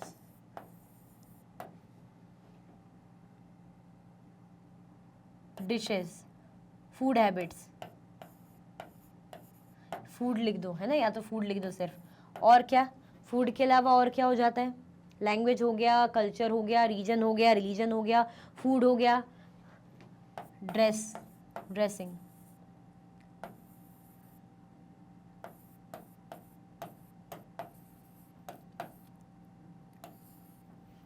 ये सब मिलके क्या बनाती? ये सब मिलके बनाती डाइवर्सिटी, वैरायटी। जैसे हमारे यहाँ अलग अलग रिलीजन के लोग हैं, हमारे यहाँ बुद्धिज्म धर्म के लोग भी मिल जाएंगे। इसको मैं आराम से समझा रही हूँ क्योंकि अच्छा क्वेश्चन है। अलग अलग रीजन के लोग मिल जाएंगे, हम बोलेंगे बुद्धिज्म, जैनिज्म मिल जाएंगे, मुस्लिम हैं, हिंदूज़ हैं, ठीक है, और क्रिश्चियंस हैं, ठीक, सिख हैं, क्लियर। रीजन, एरिया वाइज हम बोलते हैं ना, वो बंगाली है, बंगाल से है, वो मद्रास से है, या वो हिमाचल से है, वो कश्मीर से है, तो रीजनल, अलग अलग रीजन के लोग भी रहते हैं। लैंग्वेजेस भी बहुत अलग अलग हैं, हिंदी है, इंग्लिश है, मराठी है, तेलुगु है, तमिल है, उड़िया है ना, छत्तीसगढ़ी है, और क्या कह सकते हैं, और भी बहुत सी लैंग्वेज, तो वैरायटी है। कल्चर, अपनी कास्ट वाइज, अपने जो है लैंग्वेज वाइज या अपने रिलीजन वाइज, सबके अपने अपने कल्चर हैं, ठीक है। फूड हैबिट्स, हम बोलते हैं साउथ में डोसा वगैरह, इडली वगैरह होती है, नॉर्थ में छोले भटूरे, मीट वगैरह, ये सारी चीज़ ज़्यादा देखने को मिलती है। अगर हम बात करें गुजरात में तो खांडवी, खमन ढोकला, है ना, ये सब देखने को मिलता है। सेंट्रल इंडिया में बाटी, दाल बाटी, इस टाइप की चीज़ें देखने को मिलती, पोहा एंड ऑल, तो ये सब है। ड्रेस स्टाइल, है ना, अगर हम देखें पहाड़ों में अलग टाइप के लोग ड्रेसेस पहनते हैं ना, गर्म कपड़े जो अलग टाइप के रहेंगे। और अगर हम बात करें राजस्थान, तो थोड़ा सा बड़ी बड़ी चूड़ियाँ, बंजारा टाइप, थोड़ा सा ऐसा उनका ड्रेसअप रहता है। बंगाली का तो उनका साड़ी का स्टाइल अलग रहता है, साउथ का अलग देख सकते हैं, मराठी लोगों का अलग स्टाइल रहता है, लावड़ी साड़ी वगैरह पहनते हैं, है ना, तो अपना अपना सबका ड्रेस स्टाइल होता है। तो ये क्या हुई, ये जो है प्रॉपर हमारी क्या हो गई, डाइवर्सिटी है। ये क्या है, ये पूरी डाइवर्सिटी। अब जब इतनी वैरायटी है, तो इतनी वैरायटी में हमें क्या रखना है, इनको जोड़ना है, इनको क्या करना है, यूनिटी में रहना है। क्या रखना है इसमें, क्या होनी चाहिए इसमें, होनी चाहिए यूनिटी। क्या होनी चाहिए इसमें, यूनिटी होनी चाहिए, एकता होनी चाहिए, ठीक है। तो इसी को बोल रहे हैं यूनिटी एंड डाइवर्सिटी। तो हमारी इंडिया में जब इतने रिलीजन, अलग अलग रीजन के, language, culture, food, dress style वाले लोग हैं, तो क्या हम आपस में लड़ते रहते हैं? अगर आपका कोई फ्रेंड मुस्लिम है, आप हिंदू हैं, आपका कोई फ्रेंड क्रिश्चियन है, आप सिख हैं, तो क्या आप लड़ रहे हो कि अरे तू क्रिश्चियन क्यों है, तू सिख बन जा? नहीं नहीं, हमें तुम्हारे यहाँ तुम्हारा क्रिसमस नहीं मनाना है। आप खुल के जाते हो, बढ़िया केक वेक खाते हो, या आपका कुछ फेस्टिवल होता है तो उसको भी बुलाते हो। तो क्या करते हो आप, यूनिटी को एंजॉय करते हो, ये मतलब वैरायटी को एंजॉय करते हो, डाइवर्सिटी को एंजॉय करते हो। दैट मीन्स क्या है हमारे पास, यानी हमारे पास है यूनिटी इन डाइवर्सिटी, है ना, हमारे पास क्या है, यूनिटी इन डाइवर्सिटी। और जो किसके लिए रेफर कर रहे हैं प्रॉपर टर्म, इंडिया के लिए। किसको कहा जा रहा है, इंडिया के लिए। और सही बात है, हमारे इंडिया में इतनी सारी वैरायटी है, इतनी भर भर के वैरायटी है कि मुझे तो एक्सप्लेन करने की ज़्यादा ज़रूरत भी नहीं है। और हम यूनाइट होकर भी रहते हैं, एक साथ रहते हैं। क्या आप लड़ते हुए देख रहे हो? कभी कभी किसी किसी मैटर में थोड़ा बहुत दंगे या लड़ाई हो जाती है, लेकिन क्या रोज़ रोज़ आप देख रहे हो कि रोज़ कोई ना कोई किसी को बोल रहा है? अगर आपका फ्रेंड कोई बुद्धिज्म है तो आप उसको कुछ बोल रहे हो, या आप हिंदू हो तो वो आपको कुछ बोल रहा है? नहीं बोल रहा ना, इंजॉय कर रहे हो ना, बस पता चल रहा है अच्छा तुम्हारे ऐसा होता है, अच्छा हमारे ऐसा होता है, दैट्स इट। तुम्हारा फेस्टिवल होगा तो मुझे ही बुलाना, भाई मेरा फेस्टिवल होगा मैं तुम्हें बुलाऊंगा, ये डिश लेकर आना, या मैं भी तुम्हारी तरह ड्रेसअप पहनना चाहता हूँ, ड्रेस स्टाइल करना चाहता हूँ, ये मुझे कुछ अपनी लैंग्वेज के वर्ड सिखाओ। हम क्या करते हैं, उसको एंजॉय करते हैं। तो दैट मीन्स हमारा भारत, सही बात है, यूनिटी इन डाइवर्सिटी है हमारे यहाँ, डाइवर्सिटी और उसमें हम एकजुट होकर रहते हैं, यानी यूनिटी है। तो यही हमें बताना है कि इंडिया से सही है। फिर हमसे क्या पूछा गया था कि उनका जो डिस्कवरी ऑफ इंडिया में जो सेंटेंस है उसको एक्सप्लेन करना है। तो चलो हमारा आंसर देखते हैं पहले तो। Yes, I do believe that unity in diversity is an appropriate term to describe India. हाँ बिल्कुल, अभी मैंने एक्सप्लेन करा ना पूरे टर्म्स लिख के कि मैं इस चीज़ में बिल्कुल मानती हूँ कि अगर हम कह रहे हैं यूनिटी इन डाइवर्सिटी, तो ये बहुत ही अप्रोप्रिएट टर्म है भारत को डिस्क्राइब करने के लिए, है ना। भारत को डिस्क्राइब करने के लिए, बताने के लिए ये एक अप्रोप्रिएट टर्म है, ठीक है, कि भाई हाँ ये भारत है। India is a country of diversity in terms of religion, foods, clothes, festivals, rituals etcetera. अब भी मैंने सारी चीज़ें लिखी थी, है ना, क्योंकि इंडिया जो भारत हमारा देश है, इसमें डाइवर्सिटी, किन किन चीज़ों की डाइवर्सिटी, बहुत सारे धर्म बसते हैं, बहुत सारे फूड स्टाइल है, क्लोथिंग स्टाइल है, फेस्टिवल्स मनाए जाते हैं, है ना, सबके अपने अपने रिचुअल्स हैं, कस्टम्स हैं। People from different backgrounds live together in harmony. अलग अलग बैकग्राउंड के लोग क्या रहते हैं भाई, इकट्ठा होकर रहते हैं, खुशहाल रहते हैं, है ना, हारमोनी में रहते हैं। क्या लड़ते रहते हैं क्या, कि लड़ते रहते हैं कि अरे तुम क्रिश्चियन क्यों हो, तुम्हें भी, तुम भी मंदिर जाओ, या क्रिश्चियन बोल रहा है नहीं नहीं नहीं तुम भी चलो, तुम भी मेरे साथ चर्च चलो, क्यों, हमको क्या करना, हमको पता है उनका धर्म ये है, पता चल गया, दैट्स इट, हम उसकी रिस्पेक्ट करते हैं। Being an Indian, we proudly sing our national anthem. We collectively celebrate national festivals like Gandhi Jayanti, independence day, republic day. हम क्या मानते हैं, हम ये नहीं मानते कौन मराठी, कौन गुजराती, कौन हिंदू है, कौन मुस्लिम है, हम क्या देखते हैं, इंडियन। हम क्या बोलते हैं कि हम भारतीय हैं, हम क्या हैं, भारत में बसने वाले लोग हैं, भारत के लोग हैं, और बहुत ही गर्व से हमारा नेशनल एंथम गाते हैं। और नेशनल एंथम में तो जो भी वर्ड्स लिए गए हैं, है ना, उसमें तो ऑलरेडी इतनी डाइवर्सिटी भर भर के, रविंद्रनाथ टैगोर जी ने जिस तरीके से शब्दों का यूज़ किया है, हर रीजन और हर लैंग्वेज को उन्होंने कोशिश की मेंशन करने की, है ना, अलग अलग लैंग्वेज और रीजन का आपको मेंशन उसमें दिखेगा, सबका नहीं लेकिन दिखेगा आपको, वो क्या जताना चाह रहा है, डाइवर्सिटी। ठीक है, we collectively celebrate national festival. अगर हमारा कुछ भी ऐसा नेशनल फेस्टिवल आता है तो हम उसको मिलके सेलिब्रेट करते हैं, जैसे गांधी जयंती आ गया, इंडिपेंडेंस डे आ गया, रिपब्लिक डे आ गया, तो हम मिलजुल के इसको क्या करते हैं, सेलिब्रेट करते हैं। क्या लड़ते झगड़ते माथा पटकते हैं, नहीं ना, अच्छा लगता है। आपके यहाँ जैसे इंडिपेंडेंस डे का सेलिब्रेशन होता है तो हर धर्म के लोग बच्चे रहेंगे, वैरायटी है ना, हर रीजनल वाइज लैंग्वेज बोलने वाले बच्चे रहेंगे, वो क्या करते हैं, मिलजुल के परफॉर्मेंस देते हैं, सेलिब्रेट करते हैं। टीचर्स भी अलग अलग रिलीजन की हो सकती है, अलग अलग लैंग्वेज बोलने वाली हो सकती हैं, है ना, उनका अपना स्टाइल होगा, लेकिन वो मिलके तो सब सेलिब्रेट करते हैं, इकट्ठा बैठते हैं, बात करते हैं। यहाँ आपकी क्लास में इतने सारे बच्चे इकट्ठा बैठते हैं, क्लास लेते हैं, है ना, लंच खाते हैं, प्लेग्राउंड में खेलते हैं, तो ये क्या है, यूनिटी है। क्लियर हुआ? तो हाँ, मैं बिल्कुल कहना चाहूँगी कि यूनिटी इन डाइवर्सिटी इंडिया के लिए एक बहुत ही सही टर्म यूज़ किया जाता है, क्योंकि इतनी वैरायटी होने के बावजूद भी हम बहुत ज़्यादा हार्मनी में रहते हैं, यूनिटी में रहते हैं, मिलजुल के गाना गाते हैं, राष्ट्रगान गाते हैं, मिलजुल के हमारे नेशनल फेस्टिवल्स को मनाते हैं। ठीक है, Pandit Nehru in his book is trying to convey that it is the diversity of India that has helped in bringing the feeling of tolerance amongst one another, which led us towards the great struggle. Pandit Nehru ji की जो book है वो ये क्या बताना चाह रही है, वो ये कन्वे करना चाह रही है कि हमारे भारत में इतनी वैरायटी है, इतनी डाइवर्सिटी है, लेकिन उसके साथ साथ वो क्या लेकर आई है, हमारे अंदर टॉलरेंस भी लेकर आई है। हमारे अंदर एक दूसरे के धर्म, एक दूसरे कास्ट के प्रति, एक दूसरे के लैंग्वेज के प्रति क्या है, रिस्पेक्ट है, टॉलरेंस है। अगर कोई आपके सामने दो बंगाली बात करें तो क्या आप गुस्सा करोगे, चिल्लाओगे? नहीं, आप बोलोगे ठीक है बंगाली बात कर रहा है, मुझे समझ में नहीं आ रहा बट ठीक है। क्या आप टोक दोगे? या आप दो मराठी में बात कर रहे हो तो क्या वो आपको टोक देंगे कि नहीं नहीं क्यों बात कर रहे हो, इसमें ये लैंग्वेज मत यूज करो, हमारी वाली करो? नहीं बोल सकते ना। यानी हमें पता है, करने दो जिसको जो करना है। हमारे यहाँ क्या, हमारी कंट्री सेक्युलर है, हमारे डाइवर्सिटी कर सकते हैं, बहुत वैरायटी है, अलग अलग जगह पे थोड़ी थोड़ी दूर पे हमें अलग अलग टाइप के लोग देखने को मिल जाएंगे, किसी का अपना कल्चर है, किसी का अपना कल्चर है ना। That means we have tolerance towards other. हमारा एक दूसरे के प्रति क्या है, टॉलरेंस है। हम क्या करते, टॉलरेट करते, बर्दाश्त है हमारे अंदर, पेशेंस है दूसरे के लिए। amongst one another which led us towards the great struggle, जिसके कारण स्ट्रगल के लिए भी, है ना, जो इंडिपेंडेंस के लिए स्ट्रगल किया गया उसके लिए भी सबने मिलजुल कर मेहनत की है। ऐसा नहीं कि हम बोलेंगे सिर्फ हिंदूज लीडर्स थे या मुस्लिम्स लीडर्स थे या बंगालीज लीडर्स थे। हर टाइप के, हर अलग अलग जो है क्षेत्रों से, रीजन से, एरिया से लोग आए हुए थे जिन्होंने योगदान दिया। This unity has not been imposed by some external factors. Instead, this feeling was deep-rooted among the people. क्या आपको कोई टीचर आके बोलती कि अरे तुम्हारे जो फ्रेंड्स इनके साथ अच्छे से रहना, है ना, रिस्पेक्ट करना इनके रिलीजन की, इनकी कास्ट की, नहीं तो सोच लेना, कोई ज़बरदस्ती थोप रहा है क्या?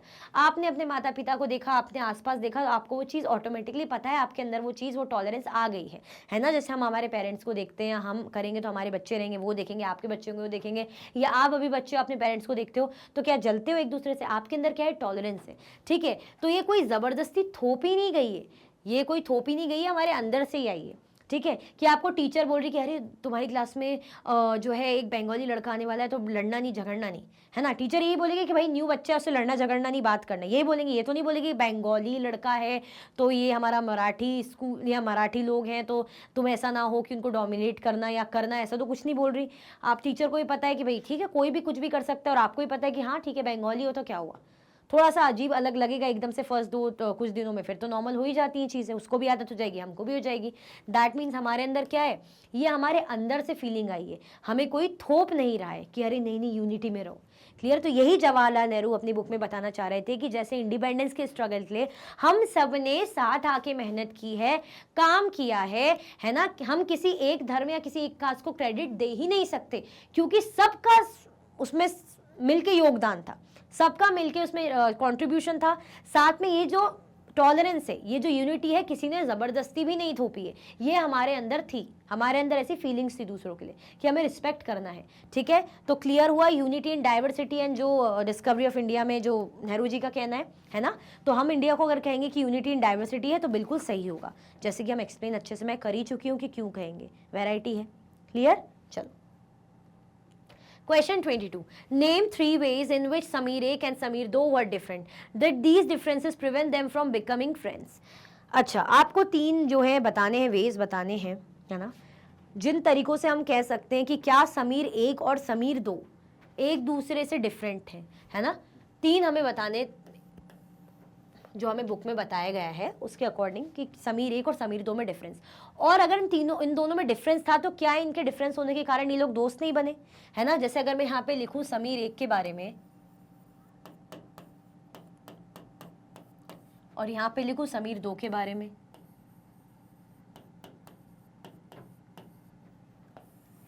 तो क्या क्या पढ़ा था हमने समीर 1 और समीर 2 के बारे में, है ना। ये क्या करता है, समीर 1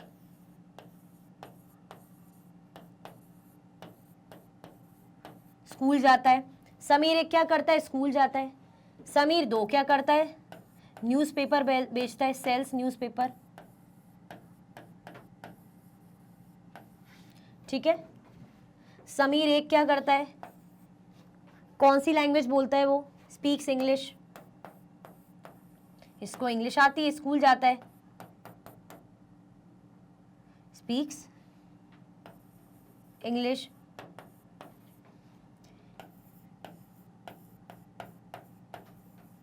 ये क्या बोलता है, स्पीक्स हिंदी।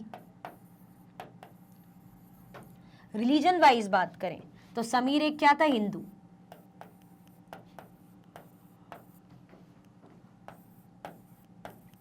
समीर 2 क्या था, मुस्लिम था। तो ये डिफरेंस हम बता सकते हैं, है ना, ये डिफरेंस हमें अच्छे से पता है। क्या हम बोल सकते हैं कि ये डिफरेंस है, हाँ जी, हमने देखा था समीर 1 समीर 2 के बारे में, वो स्कूल जाता था, वो न्यूज़पेपर बेचता था, देखा नहीं, बोलता है कि स्कूल जाता हूँ, वो न्यूज़पेपर ले लेके पीछे दौड़ता है, उसे तो ये भी नहीं पता था स्कूल क्या है, ठीक है। ये इंग्लिश जानता है, ये हिंदी में ही बात करता है, जब स्कूल ही नहीं जाता, उसे पता ही नहीं स्कूल तो कहाँ से ही सीखेगा, है ना। हिंदू था, हमने देखा था, और ये मुस्लिम रिलीजन का। तो ये हमसे क्या पूछे, 3 तरीके की, किस तरीके से समीर 1 और समीर 2 डिफरेंस थे, तो ये मैंने बता दिए, ठीक है। अब क्या इनके डिफरेंसेस के कारण इनकी दोस्ती नहीं हुई, तो हमने क्या देखा था, अच्छे दोस्त बने थे ये, इवन उन्होंने हाथ भी बड़े प्यार से मिलाया था, है ना। कितने अच्छे से दोस्ती हुई थी, उन्होंने बात करी थी, जाना था कि भाई मैं स्कूल जाता हूँ, मैं न्यूज़पेपर बेचता हूँ, मैं क्यों हूँ, क्या हूँ, है ना, मैं कभी स्कूल नहीं गया, पता ही नहीं क्यों कंडीशन ऐसी, काम करता हूँ, दोस्ती हुई, बात की, ठीक है। क्या समीर 1 ने ऐसा बोला कि oh no no no you don't know English so I can talk with you, ऐसा तो कुछ भी नहीं बोला, है ना।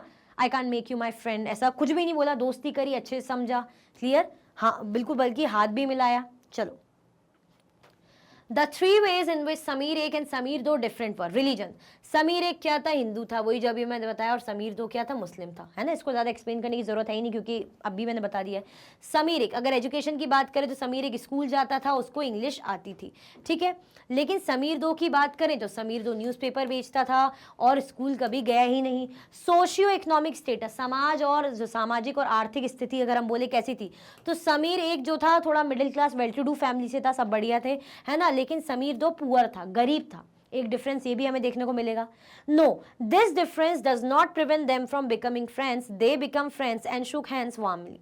सही बात है ना, मैंने बोला ना कि इतना डिफरेंस होने के बाद भी कि वो मिडिल क्लास से है और वो बहुत गरीब है, वो हिंदू है, वो मुस्लिम है ना, उसको वो स्कूल गया जाता है, वो स्कूल ही नहीं गया कभी, फिर भी इसके बावजूद भी दोनों दोस्त बने, है ना। दोनों ने ये नहीं देखा कि क्या कौन तुम हो, कौन क्या है, दोनों ने दोस्ती देखी, दोस्ती करी, इवन हाथ भी मिलाया था, ये पढ़ा था हमने, क्लियर। तो कोई कंफ्यूजन, दिक्कत तो नहीं इस क्वेश्चन में, ईजी है ना। चलो, question 23, what does diversity add to our lifes, है ना। डाइवर्सिटी हमारी जिंदगी में क्या जोड़ती है, क्या मिलता है हमें, जो इतनी वैरायटी होती है डाइवर्सिटी, तो हमारी जिंदगियों में क्या रोल रहता है डाइवर्सिटी का, बताओ। वैरायटी, सोचो कुछ,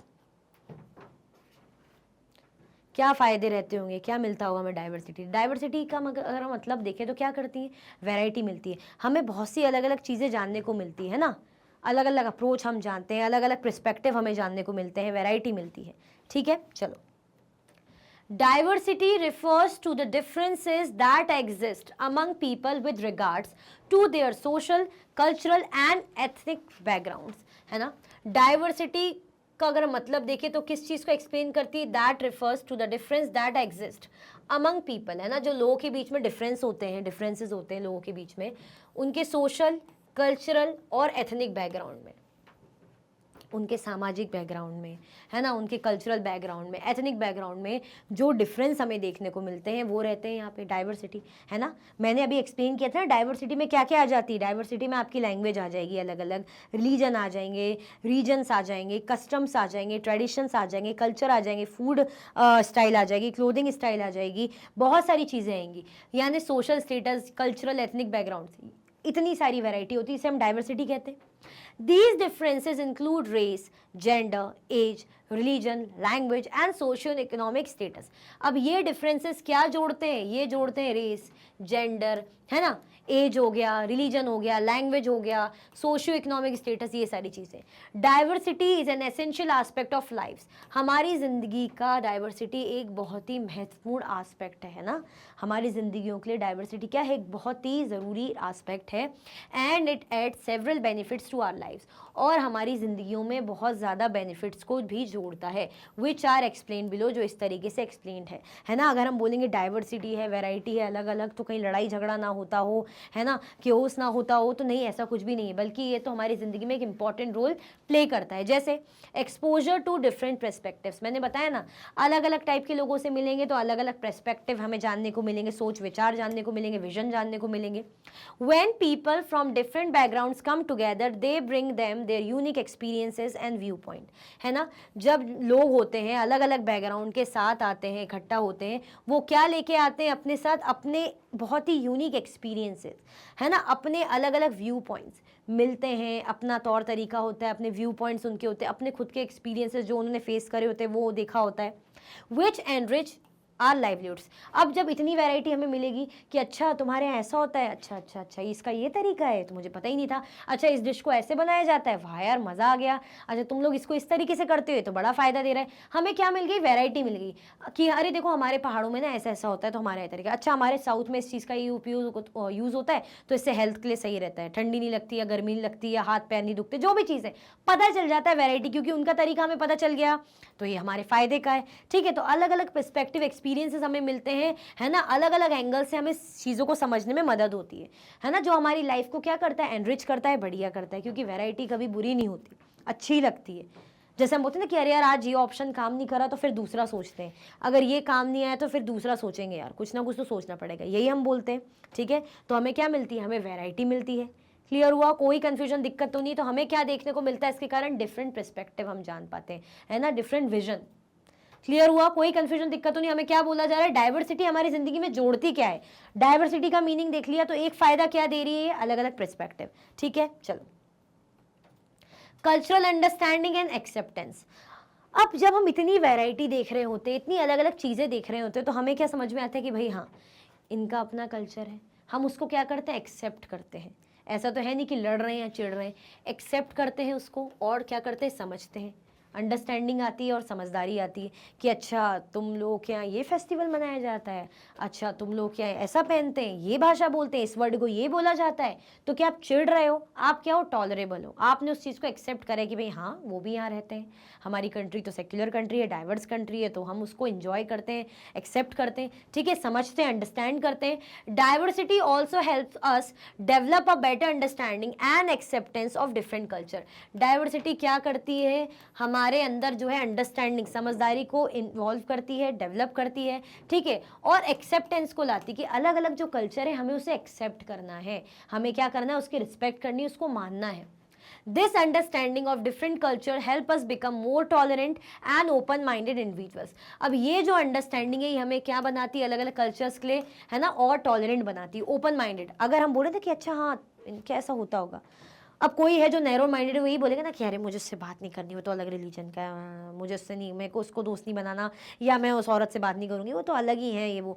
हम क्या कर रहे हैं, यानी हमारा माइंड क्या है, हम लोग बहुत ही नैरो माइंडेड है। अगर हम एक एक्सेप्ट करें, अंडरस्टैंड करें, that means we are broad minded people, we are open minded people. ठीक है, लास्ट जो है हम देखें क्या है हमारा, increase creativity and innovation. चलो, diversity also contributes to increase creativity and innovation. When people from different backgrounds come together, they bring with them their unique ideas and approaches to problem solving, which leads to more creative and innovative solutions. मैंने बताया ना, variety आती है। जैसे आप कुछ project कर रहे हो या कुछ आप सॉल्व कर रहे हो, तो आप क्या बोलोगे, अरे यार तुझसे भी नहीं हो रहा सॉल्व, मुझसे भी नहीं हो रहा, तो चलो उनसे पूछते हैं, फिर वो बताएगा, थोड़ा वो बता देगा, फिर दूसरे फ्रेंड से बोलोगे तो कुछ वो आइडिया बता देगा। तो हम बोलते हैं ना कि जितने ज्यादा लोगों से थोड़ा पूछोगे तो उनसे उनके अलग अलग आइडियाज हमें जानने को मिलेंगे, है ना। जैसे आप कुछ सर्च करना हो, प्रोजेक्ट बनाना हो, तो आपसे टीचर क्या बोलेगी, आप गूगल करो, देखो गूगल में आपको बहुत सारे आइडियाज मिलेंगे। तो यानी जितना ज्यादा लोगों से मिलना, जितने ज्यादा लोगों का होना, उतना ज्यादा आइडियाज होना। Diversity also contributes to increase creativity and innovation. Diversity के थ्रू क्या इंक्रीज होती है भाई, क्रिएटिविटी होती है ना, इनोवेशन होता है। When people from different backgrounds come together, जब जो लोग होते हैं अलग अलग बैकग्राउंड्स के साथ आते हैं, they bring with them their unique ideas। वो अपने साथ क्या लेकर आते हैं, अपने यूनिक आइडियाज लेकर आते हैं ना। अलग अलग बैकग्राउंड से रहेंगे, उनके अपने अपने यूनिक आइडियाज रहेंगे, जो कि बहुत ज़्यादा इंटरेस्टिंग होगा। And approaches to problem solving, किसी भी प्रॉब्लम को सॉल्व करने के उनके अप्रोचेस रहेंगे। जैसे आप सुनते होंगे, मैंने भी नोटिस करा है, आपने हो सकता है अभी नहीं किया हो, कि कुछ प्रॉब्लम है, जैसे ठंड का टाइम है फॉर एग्जांपल, तो हाथ पैर दुखते हैं किसी के, तो कोई बोलेगा अरे हम यहाँ के, तो हमारे यहाँ ये वाला तेल ऐसे लगाओ, उसमें ये डालो, तो हमारे यहाँ तरीका तो ठीक हो जाएगा। तो उसने ट्राई करा, तो उसको पता चल गया, अरे वाह यार इनके यहाँ तो ऐसा होता है, तो ये तो बड़ा फायदा है। तो आपको उनका आइडिया, उनका अप्रोच के कारण आपको मदद होगी। ऐसे ही मैंने तो ये फिर भी छोटा मोटा एग्जाम्पल बताया, ऐसी बहुत सी चीज़ में अगर जितने ज़्यादा लोगों से मिलते हैं, उनकी अप्रोच हमें पता चलती है, और उससे हमें क्या मिलती है, हमारी प्रॉब्लम सॉल्व होती है, क्रिएटिविटी होती है, और इनोवेटिव सॉल्यूशंस हमें मिलते हैं। तो क्या मतलब फायदा है डाइवर्सिटी का, क्या हमारी जिंदगी में जोड़ता है, डिफरेंट पर्सपेक्टिव्स को जोड़ता है, अलग अलग विचारधाराएं हमें मिलती, किसी का सोचना क्या है, किसी का कहना क्या है, वो हमें पता चलता है। कल्चरल अंडरस्टैंडिंग एंड एक्सेप्टेंस, जितने ज़्यादा अलग अलग लोगों के साथ हम रहते हैं, हम क्या करते हैं, उनकी चीज़ें, उनके आइडियाज़ को एक्सेप्ट करते हैं, है ना, अंडरस्टैंड करते हैं, ये जो कि अच्छी बात है। टॉलरेंस आता है ना। क्रिएटिविटी एंड इनोवेशन को इंक्रीज करती है ना। क्या होगा, कुछ नयापन, कुछ नई चीज़ें, है ना, नवीकरण जो हम बोलते हैं, चीज़ें हमें मिलेगी, आइडियाज़, अप्रोच हमें पता चलेंगे, क्रिएटिविटी आएगी बेसिकली। आया समझ में। तो डाइवर्सिटी कितना अच्छा है हमारे लिए, ठीक है। चलो, जैसे कोई डिश है, फॉर एग्जाम्पल चावल ही है, तो चावल को भी बनाने के लिए किसी का अलग स्टाइल होगा, किसी का अलग स्टाइल होगा। दाल सेम है, लेकिन उस दाल को बनाने का किसी का अपना स्टाइल होगा। तो जब आप उसका स्टाइल चखोगे, पता चलेगा अरे वाह यार इसे ऐसी बनती, कितना टेस्टी लग रहा है ना। अच्छा, इस डिश को ऐसे भी बनाते हैं तो बहुत टेस्टी लग रही है। आपको क्या पता चल गई, एक और वेराइटी पता चल गई, तो आपका फायदा ही हुआ ना, आपको टेस्टी लगा ना, है ना। बहुत कम तरह ऐसे चांसेस होते हैं कि बुरा लग सकता है, लगेगा कि अरे हाँ, लेकिन अच्छा ही लगेगा कि वैरायटी मिल गई। तो वही उसी की बात हो रही है कि इतने इनोवेटिव आइडियाज, इतनी चीज़ें हमें पता चलती है। जैसे साड़ी को पहनने के तरीके हैं ना, बंगाली लोग अलग टाइप से पहनते हैं, पहाड़ी लोग का अलग स्टाइल होता है ना, मराठी लोग का अपना स्टाइल होता है, तो वैरायटी मिल जाती है, ठीक है। चलो, question 24, how does Jallianwala Bagh massacre reflect unity in diversity. कैसे जो जालियनवाला बाग मसाकर हुआ था, तो उसने क्या रिफ्लेक्ट करा था, यूनिटी इन डाइवर्सिटी। कैसे भाई, यहाँ पे तो हमने देखा था जो जनरल थे डायर, जिनका नाम था अमृतसर में, है ना, ये हो रहा था, जालियनवाला बाग मसाकर हुआ था। क्या कर दिया था, इतने सारे लोग थे, निहत्थे लोग थे, उन पे गोली चला दी थी, है ना, फायरिंग कर दी थी, बहुत सारे लोगों की जाने गई थी, जिसके कारण पूरा देश बहुत ज़्यादा गुस्से में था, बहुत ज़्यादा बुरा लगा था, अफसोस जताया था, पेन में भी थे और एंगर में भी थे। Jallianwala Bagh massacre happened in Amritsar, in which a British general opened fire on a large group of unarmed, peaceful people, killing many and wounding even more. Jallianwala Bagh massacre की हम बात करें, है ना, जो कहाँ हुआ था, अमृतसर में, जिसमें जो ब्रिटिश जनरल थे उन्होंने क्या करी थी, ओपन फायरिंग करी थी लार्ज ग्रुप ऑफ पीपल में। ऐसे लोग थे जो बेचारे पीसफुली, है ना, पीसफुल पीपल जो अपना शांतिमय तरीके से मिल रहे थे, डिस्कशन कर रहे थे और निहत्थे थे। ऐसा तो है नहीं कि कोई गन तलवार लेकर बैठा रहेगा, जैसे हम कहीं मिलने जा रहे हैं, बैठे हुए हैं, है ना, डिस्कस कर रहे हैं, स्टूडेंट्स, टीचर बैठी हैं, और भी लोग हैं, और कोई फायरिंग कर दे, तो कितना गलत है, आप खुद सोचो। जिसके कारण बहुत सारे लोगों की जाने गई थी, और बहुत सारे लोग क्या हुए थे, घायल भी हो गए थे, गोलियां चल गई थी भाई। Men and women, Hindus, Sikh and Muslims, rich and poor had gathered to protest against the British. काफ़ी लोग गैदर हुए, चाहे औरत हो या आदमी हो, चाहे हिंदूज हो, सिख हो या मुस्लिम हो, चाहे रिच हो या पुअर हो, हर कोई ब्रिटिशर्स के अगेंस्ट अब प्रोटेस्ट कर रहे थे। क्यों? क्योंकि गुस्सा भर जाता है ना, गुस्साए हुए थे, नाराज थे। अब आप सोच लो, यहाँ पे क्या हमने मेंशन करा कि सिर्फ हिंदूज थे? क्या यहाँ पे हम कह रहे हैं कि सिर्फ मुस्लिम्स थे, या यहाँ पे हम कह रहे हैं कि सिर्फ रिच ही लोग थे? हम क्या बोल रहे हैं? रिच, पुअर, हिंदू, मुस्लिम, सिख, मैन, वुमेन, हर टाइप के लोग यहाँ पे आए। यानी क्या दिखा रही है इतनी, ये जो हिंदू, मुस्लिम, मैन, वुमेन, ये जो हम देख रहे हैं, रिच, पुअर, ये डाइवर्सिटी है। और सब इकट्ठा होकर प्रोटेस्ट कर रहे हैं, ये क्या हो रही है? यूनिटी है। ठीक है। After this incident, a song was sung which included a line that the blood of Hindus and Muslims flow together today. Thousands of people were killed. अब इस इंसिडेंट के बाद जो एक सॉन्ग गाया गया जिसमें एक लाइन थी, the blood of Hindus and Muslim flows together today, है ना, दोनों का लिया, दोनों रिलीजन का मेंशन किया, हिंदूज हो या मुस्लिम। दैट मीन्स ये क्या दिखाना चाह रहा है? डाइवर्सिटी। और डाइवर्सिटी में भी क्या है? यूनिटी। यानी अगर जान गई तो हम कहेंगे कि सिर्फ औरतों की जान गई, या सिर्फ गरीबों की जान गई, या सिर्फ मुस्लिम्स की जान गई? जान जाने वालों में भी बहुत सारे वैरायटी के लोग थे, हिंदूज हो चाहे मुस्लिम्स हो चाहे सिख हो, और जो प्रोटेस्ट कर रहे थे, जो करते हैं, वो उनमें भी बहुत वैरायटी है। यानी क्या देखने को मिल रहा है हमें? डाइवर्सिटी में यूनिटी है। ठीक है, चलो। This shows how Indians proved that whatever caste, creed, religions, culture we belong to, we are one and united to do anything for our motherland. अगर हम बात करें, ये क्या दिखा रहा है कि चाहे आप किसी भी कास्ट के हो, चाहे आप किसी भी क्रीड के हो, चाहे आप किसी भी रिलीजन के हो, कल्चर के हो, है ना, जहाँ से बिलोंग करते हो, we are one and united to do anything for our motherland. हम क्या हैं? हम एक हैं, है ना। हम अपने जो है मातृभूमि के लिए एक जैसा स्ट्रगल करेंगे और एक साथ मतलब कंट्रीब्यूशन देंगे, है ना। ये नहीं देखा गया कि कौन से रिलीजन का कौन था, कौन सी कास्ट का कौन था, सब एक होके इकट्ठा होकर इसलिए काम कर रहे थे, स्ट्रगल कर रहे थे। क्लियर? तो जालियनवाला बाग मसाकर क्या दिखाता है? यूनिटी इन डाइवर्सिटी, है ना। हमने देखा ना, मैन, वुमेन, हर टाइप के लोग प्रोटेस्ट कर रहे थे, और हर टाइप के लोग घायल भी हुए, जान भी गई, गुस्सा भी हुए। ठीक है, चलो। Question number 25. India's national anthem is another expression of the unity of India. In what ways does the national anthem describe this unity? हम कह रहे हैं भारत का जो राष्ट्रगान है, जो नेशनल एंथम है, ये क्या है? एक एक्सप्रेशन है यूनिटी ऑफ इंडिया का। ये जो क्या बताना चाह रहा है? अगर हम राष्ट्रगान को देखें, हमारे जनगण मन, हमारे नेशनल एंथम को देखें, तो उसमें यूनिटी देखने को मिलती है हमें। In what way does the national anthem describes this unity? किस तरीके से नेशनल एंथम डिस्क्राइब कर रहे हैं इस यूनिटी को? हम कैसे कह सकते हैं? मैंने अभी बताया था ना कि नेशनल एंथम में क्या होता है, कितने अलग अलग टर्म्स यूज़ किए जाते हैं। पंजाब, सिंध, मराठा याद हो, गुजरात, अलग अलग भाषाओं का जो है वर्णन किया गया है, अलग अलग भाषाओं के बारे में बताया गया है, बोला गया है, अलग अलग रीजन कल्चर के बारे में बोला गया है। यानी क्यों बोला गया है? एक ही है ना, हम एक हैं, डाइवर्सिटी इतनी है लेकिन हम एक हैं। ठीक है, तो ये किसको दर्शा रहा है? किसका एक्सप्रेशन है? यूनिटी का। चलो समझते हैं।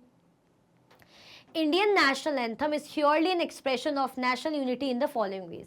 अगर हम बात करें इंडियन नेशनल एंथम की, ये क्या है? एक्सप्रेशन है किसका? नेशनल यूनिटी का। कैसे? It inculcates a sense of nationalism and love for one's country. ये क्या डाल रहा है हमारे अंदर? हमारे राष्ट्रवाद, हमारे अंदर क्या डाल रहा है? देशभक्ति जगा रहा है ना, राष्ट्रीयता जगा रहा है अपने देश के लिए। जैसे ही हम ये गाते हैं, कैसे गूज बम्स आ जाते हैं, रियली, है ना। आप लोग तो डेली सुनते हो, स्कूल जाते हो, लेकिन अब हम तो स्कूल जाते नहीं है, लेकिन अब कभी सुनने मिल जाता तो बहुत ही अलग फील आती है, बहुत ज़्यादा गूज बम्स ऐसे आते हैं। मतलब ऐसा लगता है कि वाओ, क्या मतलब पॉजिटिव वाइब्स आ जाती है, एक देशभक्ति जाग जाती है, आंखों में भी हल्के से आंसू से आ जाते हैं देश के लिए। सच में ऐसा होता है मेरे साथ, तो मुझे बहुत अच्छा लगता है सुनने में। Composed by Rabindranath Tagore, our national anthem reflects the diversity of the country in the terms of religion, languages, regions and how such a diversity forms our motherland India. ये किसने कंपोज किया था? रविंद्रनाथ टैगोर जी ने इसको कंपोज किया था, national anthem को। ठीक है, हमारा नेशनल एंथम क्या दिखाता है? किस चीज को रिफ्लेक्ट करता है? डाइवर्सिटी को, हमारे देश की डाइवर्सिटी को दर्शाता है। ठीक है, in terms of religions, languages, regions and how such a diversity forms our motherland India. किस वे में, चाहे हम रिलीजियस वे में बात करें, लैंग्वेज के बेस में बात करें, रीजन्स के बेसिस में बात करें, ये डाइवर्सिटी क्या दिखा रही है हमारे देश के लिए? है ना, यूनिटी दिखा रही है। क्योंकि मैंने बताया ना, अगर आप जनगण मन पढ़ो, देखो, अभी तो मैं गा नहीं सकती ऑब्वियसली क्योंकि गलत है, उसकी रिस्पेक्ट करते हैं हम।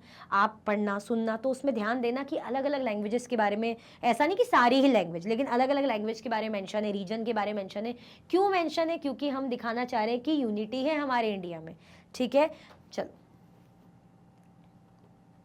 Though we have diversity, but the geography and history binds us together, है ना। हालांकि हमारे यहाँ इतनी ज़्यादा वैरायटी है, लेकिन हमारी जो ज्योग्राफी और हिस्ट्री है वो क्या करती है? हमें जोड़ती है। It is our national anthem where people from varied background, irrespective of caste, creed, religion or sex, stand up and sing in unison, paying respect and gratitude to the country. It captures the very essence of our country. अब जब national anthem राष्ट्रगान गाया जाता है school हो कहीं भी, तो सभी लोग खड़े होते हैं, सभी उसकी रिस्पेक्ट में से स्टेट खड़े होते हैं। क्या हम देखते हैं कि सिर्फ हिंदूज लोग खड़े या सिर्फ बंगाली लोग खड़े या सिर्फ मराठी लोग खड़े, हर कोई इसकी रिस्पेक्ट में खड़ा होता है। क्यों? क्योंकि सबको पता है कि ये हमारे लिए बहुत ही इंपॉर्टेंट है।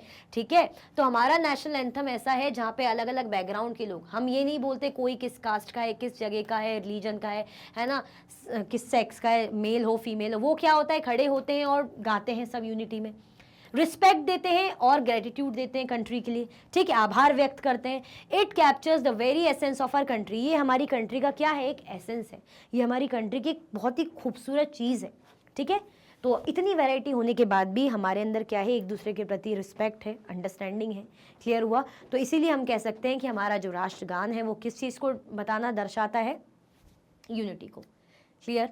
कोई कंफ्यूजन दिक्कत तो नहीं आ रहा है अच्छे से समझ में कैसे नेशनल एंथम जो है एक्सप्रेस कर रहा है यूनिटी इन डाइवर्सिटी को, है ना, क्योंकि नेशनलिज्म सबके अंदर जगाता है ना। इसमें हर चीज़ के बारे में मेंशन है, चाहे हम बोलें रिलीजन के बारे में, लैंग्वेज, रीजन्स के बारे में, हर चीज़ को रविंद्रनाथ टैगोर जी ने दर्शाया है, कन्वे करा है, और हर कोई मिलके साथ में इसको गाता है, इसकी रिस्पेक्ट करता है, आभार व्यक्त करता है। ठीक है, जो हमें क्या करता है, जोड़ता है। क्लियर? चलो, इसी के साथ हमारे इस चैप्टर की वर्कशीट भी एंड होती है, चैप्टर फर्स्ट की। आई होप आपको बहुत मजा आया होगा, अच्छे से सब समझ में आया होगा। तो लाइक शेयर सब्सक्राइब करना बिल्कुल भी नहीं भूलना है। अगर आप और भी वीडियो के लेक्चर्स देखना चाहते हैं, मैग्नेट ब्रेन्स के यूट्यूब चैनल, एप्लीकेशन और वेबसाइट पे देख सकते हैं। ई नोट्स और ई बुक्स के लिंक आपको डिस्क्रिप्शन बॉक्स में अवेलेबल है। ये सारे हाई क्वालिटी के कोर्सेज हैं, जैसे कि CBSE board, Delhi board, Bihar board, UP board, MP board, Rajasthan board, वैदिक maths, crash course, spoken English courses अच्छी क्वालिटी में और 100% फ्री अवेलेबल है। आप हमें सारे के सारे प्लेटफॉर्म पर भी फॉलो कर सकते हैं, जैसे कि यूट्यूब है, फेसबुक है, इंस्टाग्राम, एक्स और व्हाट्सएप। तो लाइक शेयर सब्सक्राइब करना बिल्कुल भी ना भूलें। अपना ख्याल रखें। Thank you so much for watching.